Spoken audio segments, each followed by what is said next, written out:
എല്ലാവർക്കും നമസ്കാരം. നമുക്കൊരു പ്രാർത്ഥനയോട് തുടങ്ങാം. ആചാര്യൻ അവിനാഷിനെ ആദരപൂർവ്വം ക്ഷണിച്ചുകൊള്ളുന്നു. ഇത് നമ്മൾ രണ്ടാമത്തെ വെബിനാറാണ്, മൂന്നാമത്തെ വെബിനാറാണ്. കുറച്ച് പേര് ഇതിൽ ജോയിൻ ചെയ്ത ആൾക്കാരുണ്ട്. അപ്പോൾ സാധാരണ ഇത്രയും കണ്ടിന്യൂസ് ആയിട്ട് വെബിനാർ ചെയ്യാറില്ല. ഒരു വെബിനാറിൽ തന്നെ സാധാരണ ക്ലാസ് സ്റ്റാർട്ട് ചെയ്യലാണ് മറ്റുള്ള സ്ഥലങ്ങളിലൊക്കെ. അപ്പോൾ നമുക്ക് കുറേ ആൾക്കാർക്ക് മിസ്സായി. അതുപോലെ ചില ആചാര്യനോട് ചോദിക്കാനോ എന്തെങ്കിലുമൊക്കെ ഉണ്ടെങ്കിൽ നമുക്ക് ഇന്ന് വെബിനാർ കഴിഞ്ഞാൽ അതും ചോദിക്കാം. അവിനാഷ് ജി, ഇന്ന് ഇതുണ്ടോ, മെഡിറ്റേഷൻ ഉണ്ടോ? ടൈം പെർമിറ്റ് ചെയ്യുന്നുണ്ടെങ്കിൽ ചെയ്യാം. നമുക്ക് ടൈം ചെയ്യാല്ലേ? പെർമിറ്റ് ചെയ്യുന്നുണ്ടെങ്കിൽ ചെയ്യാം. അതർവൈസ് ഓൾസോ കുഴപ്പമില്ല. ആസ് പ്രേംജി ഡയറക്റ്റ് ചെയ്യുന്ന പോലെ നമുക്ക് ചെയ്യാം. ശരി ശരി, ഓക്കെ. അപ്പോൾ നമുക്ക് ഐ തിങ്ക് നിങ്ങൾ പ്രാർത്ഥനയുടെ ആചാര്യനിലേക്ക് കൊടുക്കുന്നു. കൂടുതൽ എനിക്ക് പറയാനൊന്നുമില്ല. So over to you. എല്ലാവർക്കും നമസ്കാരം. ഈ ഒരു മൂന്നാമത്തെ വെബിനാറിലേക്ക് എല്ലാവരെയും സ്വാഗതം ചെയ്യണം ഒരിക്കൽ കൂടെ. വളരെ സന്തോഷമാണ് പ്രേംജി പറഞ്ഞതുപോലെ തന്നെ. കാരണം സാധാരണഗതിയിൽ ഒരു ഇൻട്രൊഡക്ഷൻ വെബിനാറിൻ്റെ അപ്പുറത്തേക്ക് കാര്യങ്ങൾ നീളാറില്ല. സ്ട്രെയിറ്റ് അവേ ക്ലാസ്സിലേക്കാണ് പോകാറുള്ളത് പതിവ്. പക്ഷേ ഒരുപാട് എൻക്വയറീസ് വന്നതിൻ്റെ ഒരു പരിണിത ഫലമാണ് നമ്മൾ രണ്ടാമത്തെ വെബിനാർ കണ്ടക്ട് ചെയ്തത്. രണ്ടാമത്തെ വെബിനാർ കണ്ടക്ട് ചെയ്ത് ഓൾമോസ്റ്റ് നമ്മൾ ഹെഡിങ് ടുവേർഡ്സ് ക്ലാസ് ആയ സമയത്ത് വീണ്ടും ഈ പറയുന്ന പോലെ എൻക്വയറീസിൻ്റെ ഒരു നിര തന്നെ വന്നു. അവരെയും കൂടെ അക്കോമഡേറ്റ് ചെയ്യണമെന്ന് തോന്നി. കാരണം നെക്സ്റ്റ് ഒരു ബാച്ച്, ഇനിയിപ്പോൾ ഈ ഒരു ബാച്ചിൻ്റെ പ്രോഗ്രസ്സും അങ്ങനെ അതൊക്കെ കഴിഞ്ഞിട്ടില്ലേ നമ്മൾ ആലോചിക്കുള്ളൂ. അപ്പം പരമാവധി ആളുകളെ അക്കോമഡേറ്റ് ചെയ്താൽ അവർക്കും കൂടെ അതൊരു സൗകര്യമാവുമല്ലോ എന്ന് വിചാരിച്ചിട്ടാണ് കുറച്ചുകൂടി ടൈം നമ്മൾ ഒരു മൂന്നാമത്തെ വെബിനാറും കൂടെ ചെയ്യാൻ ഉദ്ദേശിച്ചത്. എന്തായാലും നിങ്ങളുടെ ഒരുപാട് സപ്പോർട്ടും നിങ്ങളുടെ ഒരു ആവേശം ലളിതയെ അറിയാനും, കാരണം ഇതിൽ തന്നെ ക്ലാസ്സിൽ എല്ലാവരും ഒരുപാട് വർഷമായിട്ട് ചൊല്ലുന്ന ആളുകളാണെന്ന് പറഞ്ഞു. സന്തോഷമാണ്. പക്ഷെ വീണ്ടും യഥാർത്ഥത്തിൽ അറിഞ്ഞ് അത് ചൊല്ലണം എന്നുള്ള നിങ്ങളുടെ ആ ഒരു ത്വര, അതാണ് ഞങ്ങളെ കൊണ്ട് വീണ്ടും ഈ ഒരു മൂന്നാമത്തെ എപ്പിസോഡും കൂടെ ആലോചിച്ച് പ്ലാൻ ചെയ്യാൻ വേണ്ടിയിട്ട് പ്രേരിപ്പിച്ചത്. അപ്പോൾ നമുക്ക് എന്തായാലും തുടങ്ങാം. ഓം വന്ദേ ഗുരുപാദദ്വന്ദ്വം അവാങ്മാനസഗോചരം രക്തശുക്ലപ്രഭാമിശ്രം ഹതൈർക്യം ത്രൈപുരം മഹാ. ഓം ശ്രീ ഗുരുഭ്യോ നമഃ. ഹരി ഓം. ശ്രീമാത്രേ നമഃ. എല്ലാവർക്കും ഓഡിബിൾ അല്ലേ? ഞാൻ ഓഡിബിൾ അല്ലേ? കേൾക്കാൻ പറ്റുന്നില്ലേ? വളരെ ക്ലിയർ ആണ്, ക്ലിയർ. നമ്മൾക്ക് കഴിഞ്ഞ 2 വെബിനാറിലായിട്ട് നമ്മൾ ലളിതയെക്കുറിച്ച് ഒരുപാട്, മാതാവിനെ കുറിച്ച് ഒരുപാട് നമ്മൾ സംസാരിച്ചു. ആ ഒരു മാതൃഭാവത്തെക്കുറിച്ച് സംസാരിച്ചു. നമ്മുടെ സഖിയായ ഭാവത്തിൽ നമ്മൾ സംസാരിച്ചു. കഴിഞ്ഞ ക്വസ്റ്റ്യൻ ആൻസർ സെഷനിൽ അദ്ദേഹം ചോദിക്കുകയുണ്ടായി, എപ്പോഴും ലളിതയെ മാതൃഭാവത്തിലാണ് ആരാധിച്ച് കാണുവാറുള്ളത് പതിവ്. എനിക്ക് എൻ്റെ സഖിയായി ആരാധിക്കുവാൻ വേണ്ടി സാധ്യമാണോ? അപ്പം ദേവി ഒരുപാട് ഭാവങ്ങളുള്ള ആളുകളാണ്, അല്ലെങ്കിൽ ഒരുപാട് ഭാവം സ്വീകരിക്കുന്ന ഒരു അസ്തിത്വമാണ് ദേവി. അപ്പം അതുകൊണ്ട് തന്നെ ഭാവം നമ്മളാണ് കൽപ്പിക്കേണ്ടത്. നമ്മൾക്ക് ഏത് ഭാവത്തിനാണ് നമ്മൾക്ക് പ്രാധാന്യം, അല്ലെങ്കിൽ നമ്മുടെ ആവശ്യം, നമ്മൾ ഇഷ്ടപ്പെടുന്നത്, ആ ഭാവത്തിലേക്ക് ദേവിയെ നമ്മൾക്ക് ആരാധിക്കുവാൻ വേണ്ടി സാധിക്കും, നമ്മുടെ ജീവിതത്തിന്റെ ഭാഗമാക്കാൻ വേണ്ടി സാധിക്കും. ഹൈന്ദവ സംസ്കാരം, ശരിക്കും എല്ലാ ഹൈന്ദവ സംസ്കാരത്തെ എടുത്തു നോക്കിയാൽ തന്നെ എല്ലാ ഉത്സവങ്ങളുടെയും യജ്ഞങ്ങളുടെയും പൂജകളുടെയും വ്രതങ്ങളുടെയും ഒക്കെ അനിവാര്യ ഘടകമാണ് ശരിക്കും അതിനോട് ചേർന്നിട്ടുള്ള ഒരു ഐതിഹ്യം, അല്ലെങ്കിൽ അതിനോട് അനുബന്ധമായിട്ടുള്ള ഒരു കഥയുണ്ടാവും. അപ്പം ജീവിതത്തിന്റെ തന്നെ ശരിക്കും ഉചിതമായ, അല്ലെങ്കിൽ ഒരു ജീവിതത്തിന്റെ പെരുമാറ്റ ചട്ടങ്ങളെ, പരിവർത്തനങ്ങളെ കുറിച്ച് ആളുകളെ ബോധവൽക്കരിച്ചത് ശരിക്കും നമ്മുടെ സംസ്കാരത്തിന്റെ ഒരു പന്താവ്, ആ ഒരു പരിണാമം, അല്ലെങ്കിൽ ആ ഒരു പ്രോഗ്രഷൻ എങ്ങനെയാണെന്ന് പറഞ്ഞാൽ ശരിക്കും ഇത്തരം കഥകളിലൂടെയാണ് ശരിക്കും മനുഷ്യ ജീവിതത്തിന്റെ ഉചിതമായ പെരുമാറ്റച്ചട്ടങ്ങളും അതുപോലെ തന്നെ മനുഷ്യ ജീവിതത്തിന്റെ പരിവർത്തനങ്ങളെ കുറിച്ചൊക്കെ ജനങ്ങളെ ബോധവാന്മാരാക്കിയത് അല്ലെങ്കിൽ ബോധവൽക്കരിച്ചത് നമ്മുടെ ഋഷീശ്വരന്മാര് കഥകളിലൂടെയാണ്. എല്ലാവരുടെയും ജീവിതത്തിലേക്ക് തിരിച്ചറിവുകൾ കൊണ്ടുവരുന്നതിനുള്ള ഏറ്റവും എഫക്റ്റീവായ അല്ലെങ്കിൽ ഫലപ്രദമായ അതുപോലെ തന്നെ ക്രിയേറ്റീവായതാണ് ശരിക്കും ഒരു ക്രിയാത്മകമായ ഒരു മാർഗമാണ് ശരിക്കും കഥ പറച്ചില്. നമ്മൾക്കറിയാലോ, കുട്ടികൾ പോലും ഏറ്റവും കൂടുതൽ ആസ്വദിക്കുന്നത് കഥകളാണ്. കുട്ടികളുടെ കാര്യം അവിടെ വെച്ചാൽ നമ്മൾ പോലും ഏറ്റവും കൂടുതൽ ഇഷ്ടപ്പെടുന്നതും കഥകൾ തന്നെയാണ്. കഥകളിലൂടെ തത്വം നമ്മളിലേക്ക് എത്തുമ്പോഴാണ് ശരിക്കും അതിന് ഏറ്റവും എഫക്റ്റീവ് ഉള്ളതും അതുപോലെ തന്നെ നമ്മൾക്ക് തിരിച്ചറിവുകൾ ഉണ്ടാക്കി തരുന്നത്. ശരിക്കും ചില സിനിമകളൊക്കെ കണ്ടു നമ്മൾ ഇറങ്ങുന്ന സമയത്ത് നമ്മുടെ ഉള്ളിൽ ഒരു തോട്ട് പ്രോസസ്സ് ഇൻവോക്ക് ചെയ്യും ചില സിനിമകൾ. അതെന്തുകൊണ്ടാണ്? ആ കഥ പറച്ചിലിനിടയിൽ നമ്മുടെ ബോധ മനസ്സ് ശരിക്കും അതിൽ നിന്ന് ഗ്രാസ്പ് ചെയ്ത ഒരു തത്വം ഉണ്ടാവും.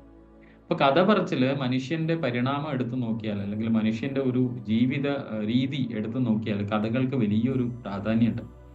അതുകൊണ്ട് തന്നെയാണ് നമ്മളുടെ എഫക്റ്റീവ് സയൻസസ് ഒക്കെ കഥകളുടെ രൂപത്തിലാണ്, പുരാണങ്ങളൊക്കെ കഥകളുടെ രൂപത്തിലാണ് എഴുതി വെച്ചിട്ടുള്ളത്. പക്ഷെ പലരും ആ കഥകള് ഒരു സത്യം എന്ന പന്ഥാവിൽ നിന്നുകൊണ്ട് അതിനെ വിമർശിക്കുകയും വ്യാഖ്യാനിക്കുകയൊക്കെ ചെയ്യുമ്പോൾ ശരിക്കും അത് ഒരു കോമാളിത്തരായിട്ട് നമുക്ക് തോന്നാറുണ്ട്. കാരണം പുരാണങ്ങളിലുള്ള ചില കഥാപാത്രങ്ങളും അതുപോലെ പുരാണങ്ങളിൽ ദേവതകൾ നേരിടേണ്ടി വരുന്ന ഈ യാതനകളൊക്കെ കാണുമ്പോൾ പിന്നെ ഇവരെന്ത് ഈശ്വരന്മാരാണെന്നൊക്കെ നമ്മൾക്ക് തോന്നിപ്പോകും. കാരണം നമ്മൾ ആ കഥകൾ സത്യമായി അതേ ആംഗിളിൽ നമ്മളത് സ്വീകരിക്കാൻ ശ്രമിക്കുമ്പോഴാണ്. പക്ഷെ കഥകളിലൂടെ ഈ പറയുന്ന പോലെ നമ്മളിപ്പോ ഒരു സിനിമ കണ്ടാൽ പോലും അതിൽ ഡയറക്ടർ ആ സമൂഹത്തിന് നൽകാൻ ഉദ്ദേശിക്കുന്ന ഒരു സന്ദേശമാണ് ശരിക്കും സിനിമ. സമൂഹത്തോട് ആ ഒരു സിനിമ ഡയറക്ട് ചെയ്ത വ്യക്തിക്ക് അല്ലെങ്കിൽ വ്യക്തികൾക്ക് പറയാനുള്ള ഒരു സന്ദേശമാണ് ശരിക്കും സിനിമകൾ തന്നെ എടുത്തു നോക്കിയാൽ നമുക്കറിയാം. നമ്മളിപ്പം നസീർ സാറ് അല്ലെങ്കിൽ ഈ പറയുന്ന പോലെ നമ്മളെ മധുചേട്ടനൊക്കെ അഭിനയിച്ച അല്ലെങ്കിൽ സത്യം മാഷൊക്കെ അഭിനയിച്ച ആ ഒരു സിനിമാ കാലഘട്ടം, അവിടെ നിന്ന് നമ്മൾ ഇങ്ങോട്ട് വന്നു കഴിഞ്ഞാൽ മലയാള സിനിമയ്ക്ക് ഒരുപാട് പരിണാമം ഉണ്ടായിട്ടുണ്ട്. കാരണം അത് എന്തുകൊണ്ടാണ്? ആ കാലഘട്ടം ഇപ്പൊ ചെമ്മീൻ പോലെയുള്ള വിശ്വവിഖ്യാതമായ സിനിമ ഈ സമയത്ത് ചിലപ്പം തിയേറ്ററിലേക്ക് റീലോഞ്ച് ചെയ്ത് കഴിഞ്ഞാൽ അതിന്റെ ആക്സെപ്റ്റബിലിറ്റി നമുക്കറിയാം, അല്ലെ, ഊഹിക്കാവുന്നതേ ഉള്ളൂ. അപ്പൊ അത് എന്തുകൊണ്ടാണ് സംഭവിക്കുന്നതെന്ന് പറഞ്ഞാൽ മനുഷ്യൻ എപ്പോഴും ഒരു പ്രോഗ്രഷന്റെ ഭാഗമാണ് മാനവകുലം. അപ്പോൾ സിനിമ അതാത് സമയത്തുള്ള സമൂഹത്തോട് സംവദിക്കുവാനുള്ള ഒരു മാർഗം, ഒരു മീഡിയ ആയിട്ടാണ് ശരിക്കും ജനങ്ങൾ ഉപയോഗിച്ചിട്ടുണ്ടായിരുന്നത്. അതുപോലെ തന്നെയാണ് നമ്മൾക്ക് ഈ കഥകളും. പക്ഷേ നമ്മുടെ രാജ്യത്തിന്റെ അല്ലെങ്കിൽ നമ്മുടെ സംസ്കാരത്തിന്റെ ഒരു പ്രത്യേകത എന്താണെന്ന് പറഞ്ഞാൽ നമ്മുടെ ഋഷീശ്വരന്മാര് ശരിക്കും ഇതിനെ സനാതനമായിട്ടാണ് അവതരിപ്പിച്ചിട്ടുള്ളത് എന്നാണ്. എന്താണ് സനാതനം? എല്ലാ കാലത്തും നിലനിൽക്കാൻ പാകത്തിലാണ് ഇത് പ്ലാൻ ചെയ്തിട്ടുള്ളത്. ഞാൻ നേരത്തെ പറഞ്ഞ പോലെ ചില മൂവീസ് നമ്മൾക്ക് ഒരു 25 വർഷം മുമ്പേ ഉള്ള മൂവി ചിലപ്പോൾ ഇന്നത്തെ ഓഡിയൻസ് ചിലപ്പം അതേ രീതിയിൽ സ്വീകരിക്കില്ല. കാരണം എന്താണ്? അവരുടെ പ്രിഫറൻസ്, ടേസ്റ്റ് ഒക്കെ, ആസ്വാദന രീതികളൊക്കെ മാറിയിട്ടുണ്ട്. ജീവിതശൈലി അതൊക്കെ സ്വാധീനിക്കും നമ്മുടെ ബുദ്ധിയെയും പ്രകൃതത്തിനെയും ഒക്കെ, ചിന്താഗതിയൊക്കെ സ്വാധീനിക്കും. അപ്പൊ അവിടെയാണ് നമ്മുടെ ഋഷീശ്വരന്മാരുടെ കഴിവ് നമ്മൾ ശരിക്കും നമിച്ചു പോവുക. കാരണം എന്താണെന്ന് പറഞ്ഞാൽ സനാതനമായിട്ടാണ് ഇങ്ങനെയുള്ള കഥകൾ, രാമായണമൊക്കെ ഇപ്പോഴും നമ്മൾ എടുത്ത് വായിക്കുന്ന സമയത്ത് നമ്മൾ അതേ ഇൻട്രസ്റ്റിൽ തന്നെയാണ് അതിനെ അപ്രോച്ച് ചെയ്യുന്നത്, മഹാഭാരതം ആയാലും. അപ്പോൾ ഇത്തരം പുരാണ ഇതിഹാസങ്ങളൊക്കെ രചിച്ചത് ശരിക്കും പറഞ്ഞാൽ മനുഷ്യർക്ക് അവരുടെ ജീവിത പരിണാമത്തിന് വേണ്ടിയിട്ടും അതുപോലെ തന്നെ ജീവിത പ്രവർത്തനങ്ങളെ കുറിച്ചിട്ട് ആളുകളെ ബോധവൽക്കരിക്കാനും അതുപോലെ തന്നെ ഒരു ഉചിതമായ ഒരു പെരുമാറ്റച്ചട്ടം, ഒരു സമൂഹത്തിനുള്ള ഒരു ധാർമ്മിക അവസ്ഥ ഉണ്ടാക്കാൻ വേണ്ടിയിട്ടാണ്. ലളിതാ സഹസ്രനാമത്തിനെ തന്നെ ശരിക്കും അതിന്റെ വിശേഷണം അല്ലെങ്കിൽ അതിന്റെ പ്രത്യേകത വിളിച്ചോതുന്ന ഒരു പഴയ ഒരു ശ്ലോകം അതെന്താണ്? രഹസ്യം നാമസാഹസ്രം ശ്രീമാതുർ ഭാവയേത് സദാ മാലാമന്ത്രാം ഹി തന്ത്രാണാം സമ്പൂർണം ജ്ഞാനദം വ്യത വേദാനാം സർവശാസ്ത്രാണാം ജ്ഞാനാനാം ജ്ഞാനമുത്തമം ഗായം സായുജ്യമാപ്നോതി അർത്ഥജ്ഞാനാത് ഉപാസകഃ. ശരിക്കും ഇത് ശ്രീമാതാവിന്റെ രഹസ്യമായിരിക്കുന്ന സഹസ്രനാമമാണ്. രഹസ്യം നാമസാഹസ്രം ശ്രീമാതുർഭാവയേ സദാ. മാതൃഭാവത്തിൽ ഇരിക്കുന്ന ആ ദേവിയുടെ അല്ലെങ്കിൽ ആ മാതാവിന്റെ രഹസ്യമായിരിക്കുന്ന സഹസ്രനാമത്തെ ശരിക്കും ഞാൻ എപ്പോഴും ധ്യാനിക്കുന്നു എന്നാണ്. ഭാവയേ സദാ. പിന്നെന്താണ്? മാലാമന്ത്രാം ഹി തന്ത്രാണം, സകല തന്ത്രങ്ങളുടെയും സമ്പൂർണമായിട്ടുള്ള ജ്ഞാനം പ്രദാനം ചെയ്യുന്ന മാലാമന്ത്രമാണ് എന്ത്? ലളിതാ സഹസ്രനാമം. വേദങ്ങളുടെയും അതുപോലെ തന്നെ വേദാനാം സർവശാസ്ത്രാണാം, വേദങ്ങളുടെയും സർവശാസ്ത്രങ്ങളുടെയും ജ്ഞാനങ്ങളിൽ വെച്ച് ഏറ്റവും ശ്രേഷ്ഠമായ ജ്ഞാനമാണ് ശരിക്കും എന്ത്? ലളിതാ സഹസ്രനാമത്തിൽ നമ്മൾക്ക് ഋഷീശ്വരന്മാർ തന്നിട്ടുള്ളത്. അത് അർദ്ധജ്ഞാനത്തോടു കൂടി ചൊല്ലുന്ന സാധകനെ പോലും പരമസായുജ്യത്തിലേക്ക് അത് നയിക്കും എന്നാണ് പറയുക. അർദ്ധജ്ഞാനം. പൂർണ്ണജ്ഞാനാണെങ്കിലുള്ള അവസ്ഥ എന്താണ് ആലോചിച്ച് നോക്കൂ. അപ്പോഴാണ് പറയുന്നത് അർദ്ധജ്ഞാനം കൊണ്ട് പോലും അത് സായുജ്യത്തിലേക്ക് എത്തിക്കുന്നു. അപ്പൊ അതുകൊണ്ട് തന്നെയാണ് ഈ ഇങ്ങനെയുള്ള കോഴ്സിന്റെ പ്രാധാന്യം എന്താണ്? ഇതിനെ അർദ്ധജ്ഞാനത്തോടു കൂടിയെങ്കിലും നമ്മൾക്ക് ലളിതാ സഹസ്രനാമത്തെ സമീപിക്കുവാൻ വേണ്ടി സാധിക്കണം. കാരണം നമ്മൾ അതൊരു സ്തോത്രമായി പാരായണം മാത്രമാണ്, അല്ലെങ്കിൽ ചൊല്ലല് മാത്രമാണ്. ശരിക്കും പാരായണം എന്ന് പറയുമ്പോൾ തന്നെ അർത്ഥം മാത്രമല്ല, അതിന്റെ ഭാവതലങ്ങളിലേക്കും കൂടെ ഇറങ്ങുമ്പോഴാണ് നമുക്കതിന് പാരായണം എന്ന് പറയാൻ പോലും പറ്റുക. ഇപ്പൊ നമ്മൾ ഈ ലളിതാ സഹസ്രനാമം ചൊല്ലുന്ന സമയത്ത് കേവലം നമ്മൾ ആലാപനം മാത്രമാണ് ശ്രദ്ധിക്കാറുള്ളത്. പക്ഷെ അതല്ല ഇവിടെ പറഞ്ഞിട്ടുള്ളത്. എന്താണ് ശരിക്കും? അതിന്റെ ഭാവതലങ്ങളിലൂടെ അർദ്ധജ്ഞാനത്തോടു കൂടി ചൊല്ലിയാൽ പോലും നമ്മൾക്ക് സായുജ്യം അല്ലെങ്കിൽ സായുജ്യ പ്രാപ്തി നിശ്ചയമാണ്. ആകെ ഒരു 156 അധ്യായങ്ങളാണ് ശരിക്കും ഈ ബ്രഹ്മാണ്ഡ പുരാണത്തിൽ ഉള്ളത്. അവിടെയാണ് നമുക്ക് ലളിതാ സഹസ്രനാമം കാണുവാൻ വേണ്ടി സാധിക്കാം. അത് തന്നെ 4 പാദങ്ങളായിട്ടാണ് ഉള്ളത്.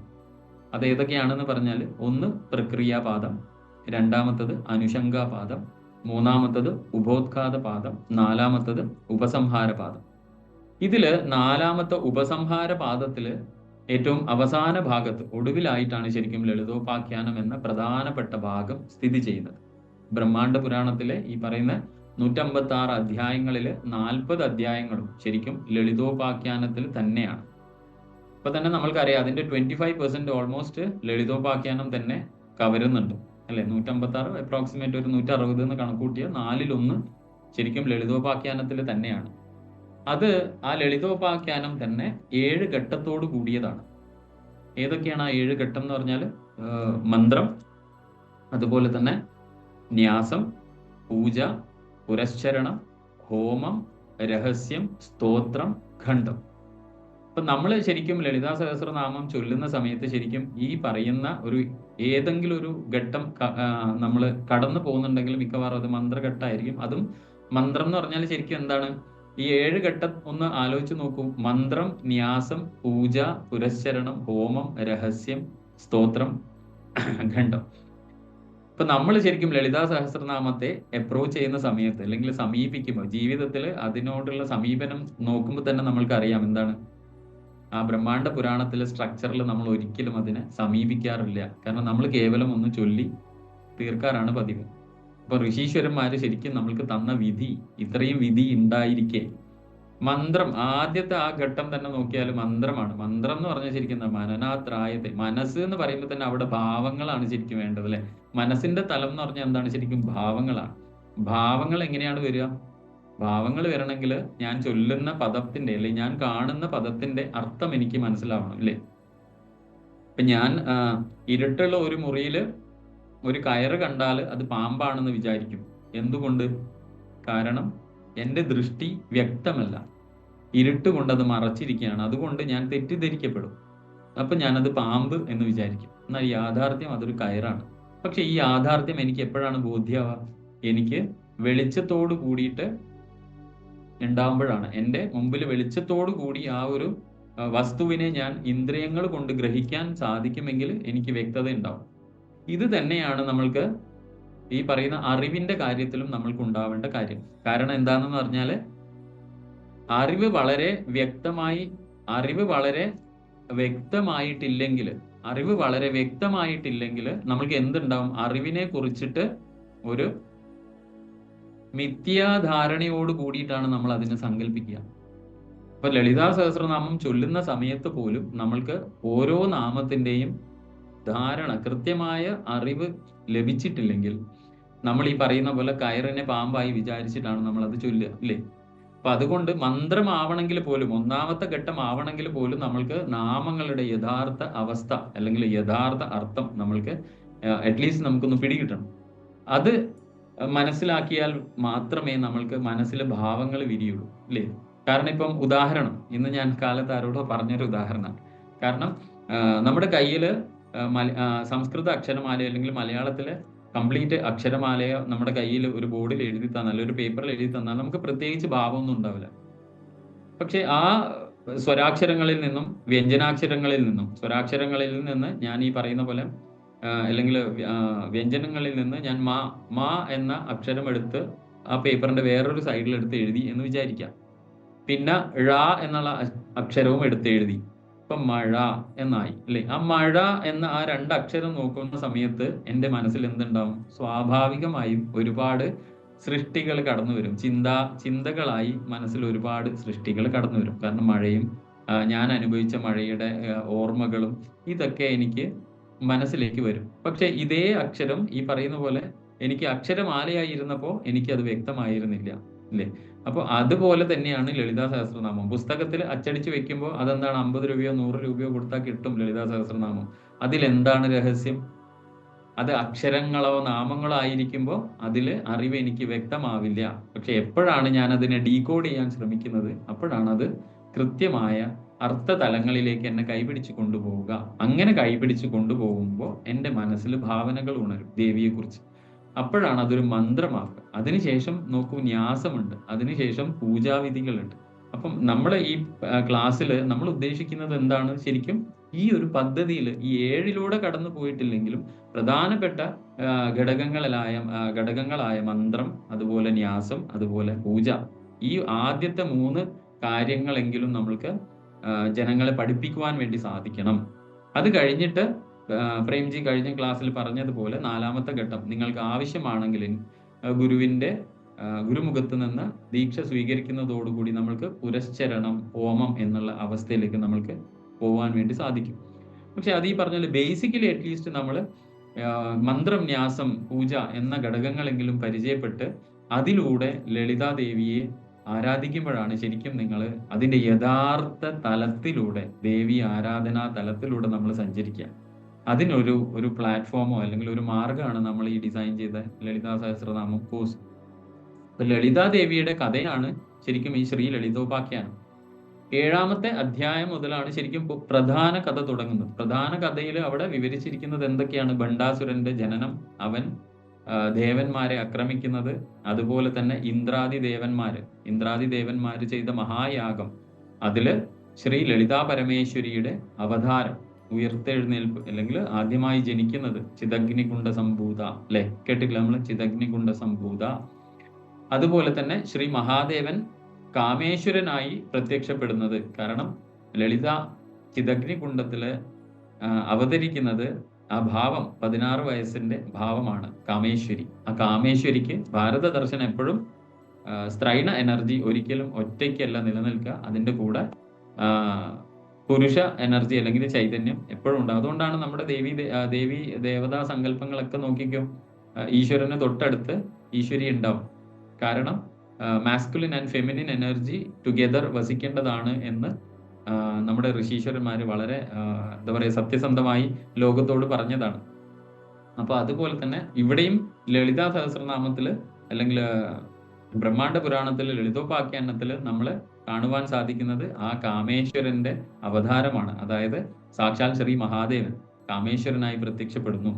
അതുപോലെ തന്നെ അവരുടെ വിവാഹം, ലളിതയും കാമേശ്വരന്മാരുടെ വിവാഹം, അതിനുശേഷം ലളിതാദേവിയും ഭണ്ഡാസുരനുമായിട്ടുള്ള യുദ്ധം, അതിനുശേഷം ഭണ്ഡാസുരന്റെ വധം, പിന്നെ ഭണ്ഡാസുരന്റെ ക്യാപിറ്റൽ സിറ്റി ശൂന്യക എന്ന ആ നഗരത്തിന്റെ ദഹനം, അതുപോലെ തന്നെ ശ്രീ പരമേശ്വരൻ, നമ്മൾക്കെല്ലാം അറിയുന്നതല്ലേ, കാമദേവനെ ഭസ്മമാക്കിയ ആളാണ് പരമേശ്വരൻ. ആ ഭസ്മീകരിച്ച മന്മഥന്റെ പുനഃസൃഷ്ടി, ഇതൊക്കെയാണ് ശരിക്കും ലളിതോപാഖ്യാനത്തിലുള്ള വർണ്ണന. അപ്പൊ ശരിക്കും അതിൽ തന്നെ ഈ പറയുന്ന പോലെ തന്നെ ദേവി വസിക്കുന്ന പുരം, ശ്രീപുരം എന്ന നഗരത്തിന്റെ ദിവ്യവും അതുപോലെ തന്നെ സൂക്ഷ്മവുമായിട്ടുള്ള വിവരണം ലളിതോപാഖ്യാനത്തിൽ വിസ്തരിച്ചിട്ട് ഈ 7 അധ്യായങ്ങളിൽ നന്നായിട്ട് വർണ്ണിക്കുന്നുണ്ട്. അതുപോലെ തന്നെ ദേവിയുടെ മന്ത്രരാജൻ അല്ലെങ്കിൽ മന്ത്രത്തിന്റെ ഏറ്റവും ചക്രവർത്തി എന്ന് വിശേഷിപ്പിക്കാവുന്ന ശ്രീ ലളിതാദേവിയുടെ പഞ്ചദശ അക്ഷരി, അത് ആ പഞ്ചദശി മന്ത്രം, അതുപോലെ തന്നെ അതിന്റെ കൂടെ 16ാമത് ബീജം ചേർന്ന് ഷോഡശി മന്ത്രം, ഇങ്ങനെയൊക്കെയുള്ള അവയുടെ പ്രയോഗം, ഈ മന്ത്രങ്ങളുടെ പ്രയോഗം എങ്ങനെയാണ്, ഇത് നമ്മുടെ സാധന വഴിയിൽ ഉപാസനാ മാർഗത്തിൽ എങ്ങനെ ഇതൊക്കെ പ്രയോഗിക്കണം, അതുപോലെ സാധനയുടെ ക്രമം, ജപത്തിന്റെ ഫലം, ഇതൊക്കെ ജപിച്ചാൽ കിട്ടുന്ന ഫലം, അതുപോലെ തന്നെ മുദ്രകള്, ഇതൊക്കെ ജപിക്കുമ്പോൾ നമ്മൾ ശ്രീവിദ്യയിൽ ഉപയോഗിക്കുന്ന മുദ്രകള്, അതുപോലെ ദീക്ഷയുടെ ക്രമം, അതുപോലെ ന്യാസം, 6 തരം ന്യാസത്തെ കുറിച്ച് പറയുന്നുണ്ട്, ന്യാസത്തിന്റെ ക്രമങ്ങള്. ഇതിന്റെ ഒടുവിലായിട്ട്, ലളിതോപാഖ്യാനത്തിന്റെ ഒടുവിലായിട്ട് ശരിക്കും ഈ 34 മുതൽ 40 വരെയുള്ള അധ്യായങ്ങളിലാണ് ഞാൻ ഇപ്പൊ പറഞ്ഞ കാര്യങ്ങളൊക്കെ വിശദീകരിച്ചിട്ടുള്ളത്. അപ്പം എന്താണ് ശരിക്കും നമ്മൾ ഈ 7 ഘട്ടത്തിൽ നമ്മൾ പറഞ്ഞ മന്ത്രം ശരിക്കും എന്താണ്? ശരിക്കും ഓരോ ശബ്ദത്തിനും പ്രത്യേകമായ ഒരു പ്രതിധ്വനി ഉണ്ടാവും, അല്ലെ? ഒരു ഇക്കോയിങ് ഇതുണ്ടാവും. അതുപോലെ തന്നെ ആവൃത്തി ഉണ്ടാവും. ആവൃത്തി എന്ന് പറഞ്ഞാൽ ഫ്രീക്വൻസി. ശരിക്കും പ്രാചീന വേദങ്ങൾ തന്നെ പ്രത്യേക ഒരു ശബ്ദത്തിന്റെ ആലാപനം വഴി ശരിക്കും നമ്മുടെ ശരീരത്തിൽ അല്ലെങ്കിൽ അന്തരീക്ഷത്തിൽ മാറ്റങ്ങൾ വരാൻ സാധിക്കും എന്നുള്ള സുപ്രധാനമായ ശാസ്ത്രീയ രീതികളൊക്കെ വെളിപ്പെടുത്തിയതാണ് നമ്മുടെ ഋഷീശ്വരന്മാർ, അല്ലെ? നമ്മൾക്ക് അറിയുന്നതാണ്. കാരണം ഈ ശ്രീരുദ്രൊക്കെ ജപിക്കുമ്പോൾ ഒരുപാട് എനർജി, നിങ്ങളിൽ എത്ര ആളുകൾ ശ്രീരുദ്രം ജപിക്കുന്ന ആളുകളുണ്ടെന്ന് അറിയില്ല. ശ്രീരുദ്രൊക്കെ ജപിച്ചാൽ ശരിക്കും നമുക്ക് വല്ലാത്തൊരു എനർജി റൈസ് നമുക്ക് ഫീൽ ചെയ്യാൻ പറ്റും, സ്വതസിദ്ധമായിട്ട്, നാച്ചുറലായിട്ട്. അതിന് ഒരു സൂക്ഷ്മമായിട്ട് നമ്മൾ നിരീക്ഷിക്കേണ്ട ഒരു കാര്യമില്ല. ശ്രീരുദ്രം ജപിച്ചണിയിക്കുമ്പോഴേക്ക് നിങ്ങൾക്ക് ഈ പറയുന്ന അവസ്ഥയിലേക്ക് നിങ്ങൾ പോകും. അപ്പോൾ വേദമന്ത്രങ്ങളുടെ ആ ചൊല്ലുന്ന രീതി, ആ ക്രമമായി ചൊല്ലുന്നത്, സ്വരിച്ച് ചൊല്ലുക എന്ന് പറയും. ആ സ്വരിച്ച് ചൊല്ലുന്നതിന് ശരിക്കും ഒരുപാട് മാറ്റങ്ങൾ നമ്മുടെ ഉള്ളിൽ കൊണ്ടുവരാൻ വേണ്ടി, നമ്മുടെ ഉള്ളിൽ മാത്രമല്ല അന്തരീക്ഷത്തിൽ പോലും ഒരുപാട് മാറ്റങ്ങൾ കൊണ്ടുവരാൻ വേണ്ടി സാധിക്കും. അത് ഒരു സുപ്രധാനമായ ശാസ്ത്രം തന്നെയാണ്. ഒരുപാട് റിസർച്ച് ഒക്കെ നടന്നിട്ടുണ്ട്, അതിലൊക്കെ ശാസ്ത്രം കണ്ടുപിടിച്ചതുമാണ്. പ്രാചീന ഗ്രന്ഥങ്ങൾ ശരിക്കും അർത്ഥവത്തായ വാക്കുകളുടെ രൂപത്തില്, അർത്ഥവത്തായ വാക്കുകൾ എന്ന് പറഞ്ഞാൽ അതാണ് നാമങ്ങൾ. അതിനെ ശബ്ദങ്ങളുടെ ക്രമം, ആ ശബ്ദങ്ങളുടെ ക്രമം ബുദ്ധിപരമായി സെറ്റ് ചെയ്ത് വെച്ചിട്ടുണ്ട്, ക്രമപ്പെടുത്തി വെച്ചിട്ടുണ്ട് ബുദ്ധിപരമായിട്ട്. അതാണ് നമ്മുടെ ഋഷീശ്വരന്മാരുടെ കഴിവ്. ഇപ്പം ഞാൻ പറഞ്ഞിട്ടുണ്ട്, ശരിക്കും ഋഗ്വേദത്തിൽ ആദ്യത്തെ മന്ത്രം എടുത്ത് നോക്കിയാൽ തന്നെ അതിന് സുഖസുന്ദരമായിട്ട് നമുക്ക് സ്വരാക്ഷരങ്ങൾ അടുക്കി വെച്ചത് കാണാം. അഗ്നിമീലേ പുരോഹിതം യജ്ഞസ്യ ദേവം ഋത്വിജം ഹോതാരം രത്നദാധമം. അത് ആ മന്ത്രം നിങ്ങൾ ശരിക്കും ഒന്ന് ഡീകോഡ് ചെയ്താൽ അതില് അഗ്നി, ആ, ഈ അങ്ങനെ സ്വരാക്ഷരങ്ങൾ വളരെ കൃത്യമായിട്ട് അതിൽ ഒളിപ്പിച്ച് അടുക്കി വെച്ചിട്ടുണ്ട്.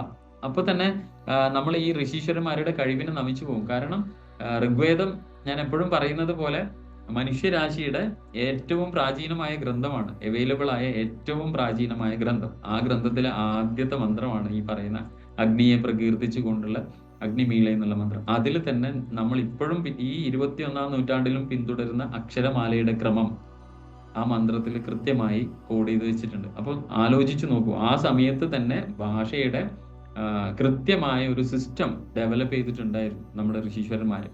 അപ്പൊ അങ്ങനെ ആ ചില ശബ്ദങ്ങൾ ക്രമമായി ബുദ്ധിപരമായി അടുക്കി വെച്ചിട്ട് അതിന്റെ അർത്ഥങ്ങൾ ശരിക്കും മനഃശാസ്ത്രപരമായതാണ്. ശരിക്കും അത് എന്തിനാണ് മനഃശാസ്ത്രപരമായിട്ട്? ഓരോ നാമങ്ങളിലും ശരിക്കും സൈക്കോളജിക്കലി നമ്മുടെ മനസ്സിനെ ഉയർത്തി കൊണ്ടുപോകാനുള്ള ഒരുപാട് അർത്ഥതലങ്ങൾ അതിൽ നാമങ്ങളിൽ ഉൾക്കൊള്ളിച്ചിട്ടുണ്ട്.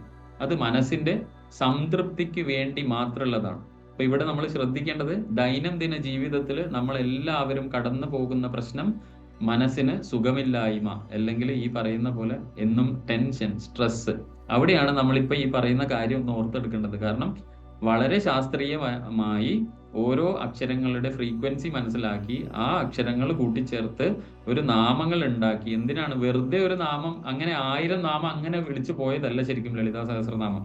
ആ 1000 നാമങ്ങള് വളരെ അർത്ഥവത്തായ നാമങ്ങളാക്കി മാറ്റി. അത് എന്തിനു വേണ്ടിയിട്ട്? വിത്ത് ക്ലിയർ പർപ്പസ് ആണ്. എന്താണ് അതിന്റെ കൃത്യമായ ഉദ്ദേശം? അത് മനഃശാസ്ത്രപരമായതും അത് മനസ്സിന്റെ സംതൃപ്തിക്ക് വേണ്ടി മാത്രം ഡിസൈൻ ചെയ്ത വാക്കുകളാണ്. ഇപ്പൊ നമ്മുടെ സൃഷ്ടി എന്ന് പറയുന്നത് നമ്മളാണ് ശരിക്കും നമ്മുടെ ഭാവി തീരുമാനിക്കുന്നത്. അല്ലാണ്ട് നമ്മുടെ ജാതകമോ അല്ലെങ്കിൽ ഈ പറയുന്ന ഏതെങ്കിലും ഒരാള് പറഞ്ഞതിന്റെ പ്രകാരമല്ല നമ്മളായിത്തീരില്ല. നമ്മുടെ ഉപബോധ മണ്ഡലവും ബോധമണ്ഡലത്തിലെ ചിന്താതലങ്ങൾ, ചിന്തയുടെ ശക്തി കൊണ്ടാണ് ശരിക്കും നമ്മുടെ ഭാവി ഉണ്ടാവുക. ഇത് പറയുമ്പോൾ കുറെ ആളുകൾ ഇതിനോട് വിയോജിക്കുമായിരിക്കും. പക്ഷേ ശാസ്ത്രം, നമ്മുടെ ഋഷീശ്വരന്മാരും പറയുന്നത് നമ്മുടെ ജാതകം പോലും മാറ്റിമറിക്കാൻ ഒരു ഉപാസകന് സാധിക്കും. ഒരു ഉപാസകന്റെ ജാതകം തിരുത്തി എഴുതാൻ സാധിക്കും. പക്ഷെ നമ്മള് നിർഭാഗ്യവശാല് ജാതകത്തിന്റെ അടിമകളാണ് എല്ലാവരും. നമ്മുടെ ജന്മനക്ഷത്രവും ജന്മരാശിയൊക്കെ നോക്കിയിട്ട് നമ്മൾ അങ്ങ് തീരുമാനിക്കും. അല്ലെങ്കിൽ ഈ ശാസ്ത്രം അറിയുന്ന ആളെ നമ്മളോട് പറയും, നിങ്ങൾക്ക് ഇത്ര വയസ്സ് വരെ ഇങ്ങനെയാണ്, ഇത്ര വയസ്സ് വരെ ഇങ്ങനെയാണ്, ഇതുവരെ ഇങ്ങനെയാണ്. അത് അത് നമ്മൾ എന്ത് ചെയ്യുമെന്ന് പറഞ്ഞാൽ അത് അങ്ങ് ഇംപ്ലാന്റ് ചെയ്യും നമ്മുടെ ഉള്ളിൽ. പിന്നെ നമ്മൾ സാധന, ഉപാസന എന്നുള്ള വഴിക്ക് നമ്മൾ തിരിഞ്ഞു നോക്കില്ല. കാരണം നമ്മൾ ആ മാന്യദേഹം പറഞ്ഞത് അനുസരിച്ച് നമ്മൾ നമ്മുടെ ജീവിതം അങ്ങ് സെറ്റ് ചെയ്യും, മോൾഡ് ചെയ്ത് അവിടെ വെക്കും. അതുകൊണ്ട് എന്തായി, ആ ഭാവി അതുപോലെ അങ്ങിരിക്കും. എന്നാൽ ചരിത്രം പരിശോധിച്ച് നോക്കിയാൽ ഇങ്ങനെ ജീവിതം മോൾഡ് ചെയ്യാത്ത ആളുകളാണ് ലോകത്ത് പരിവർത്തനം ഉണ്ടാക്കിയിട്ടുള്ളത്. എന്തിനേയും നേരിടാൻ ചങ്കൂറ്റുള്ള ആളുകൾ. അതിന്റെ മനഃശക്തിയാണ്. കാരണം നമ്മുടെ ഭാവി തീരുമാനിക്കുന്നത് നമ്മുടെ മാനസികമായ തലം തന്നെയാണ്. കാരണം നമ്മളുടെ ഉപബോധ മണ്ഡലവും ബോധമണ്ഡലം, കാരണം ബോധത്തിന് തന്നെ മൂന്നല്ല ശരിക്കും, സാമാന്യേന മൂന്നാണ് പറയുക, ശരിക്കും 5 അവസ്ഥകളുണ്ട്. അപ്പോൾ 3 അവസ്ഥയാണ് ശരിക്കും സാമാന്യ ജനങ്ങൾക്ക് അല്ലെങ്കിൽ സാമാന്യമായ ഒരു വ്യക്തിക്ക് അനുഭവിക്കാൻ പറ്റുക. അതിൽ തന്നെ ജാഗ്രത, സ്വപ്നം, സുഷുപ്തി. ഈ 3 തലങ്ങളിൽ മനസ്സ് എങ്ങനെ വിഹരിക്കുന്നുവോ അതാണ് നമ്മുടെ ഭാവി. ജാഗ്രത അവസ്ഥയിൽ, അതായത് ബോധ മനസ്സിൽ നമ്മൾ കാര്യങ്ങൾ ചെയ്യുന്ന സമയത്ത് എന്താണോ എൻ്റെ തോട്ട് പ്രോസസ്സ്, അതാണ് എനിക്ക് ചുറ്റും മാനിഫെസ്റ്റ് ചെയ്ത് വരിക. അതുപോലെ തന്നെ സ്വപ്നാവസ്ഥ, ഞാൻ മനസ്സിന്റെ തലങ്ങളിൽ പോകും. സ്വപ്നം ശരിക്കും മനസ്സിന്റെ തലമാണ്. ആ മനസ്സിന്റെ തലത്തിലേക്ക് ബോധത്തെ കൊണ്ടുപോകുന്ന സമയത്ത് എൻ്റെ ഡ്രീംസ് അനുസരിച്ചിട്ടാണ് എന്തുണ്ടാവുക, എൻ്റെ ഭാവി ഞാൻ സെറ്റ് ചെയ്യുക അല്ലെങ്കിൽ ഭാവി മാനിഫെസ്റ്റ് ചെയ്യുക. അതുപോലെ തന്നെ സുഷുപ്തി എന്ന് പറഞ്ഞ അവസ്ഥ ശരിക്കും എന്താണ്, അത് സൂക്ഷ്മമായി ഈ പ്രപഞ്ച ചൈതന്യവുമായിട്ട് ഞാൻ കമ്മ്യൂണിക്കേറ്റ് ചെയ്യുന്ന തലമാണ്. അവിടെയും എൻ്റെ ആ കമ്മ്യൂണിക്കേഷൻ തലം എങ്ങനെ ഇരിക്കും അതിനനുസരിച്ചിട്ടാണ് ശരിക്കും ഈ 3 എണ്ണം ക്ലബ് ചെയ്യുന്നതാണ് ഓരോ വ്യക്തിയുടെയും ഭാവി. നമ്മൾ പക്ഷേ നിർഭാഗ്യവശാൽ ഈ ഒരു വിദ്യ ഒന്നും ഈ രീതിയിൽ നമ്മൾ മനസ്സിലാക്കാത്തത് കൊണ്ട് നമ്മൾ എന്ത് ചെയ്യും, ഒരാളുടെ പ്രവചനത്തിൽ നമ്മൾ അവിടെ കീഴടങ്ങും. ഇതാണ് എനിക്ക് വിധിച്ചിട്ടുള്ളത്, ഇതാണ് എൻ്റെ ജാതകം പറയുന്നത്, അതുകൊണ്ട് ഞാൻ ഇങ്ങനെ ജീവിക്കും, ഇത്രയേ എന്നെ കൊണ്ട് പറ്റൂ.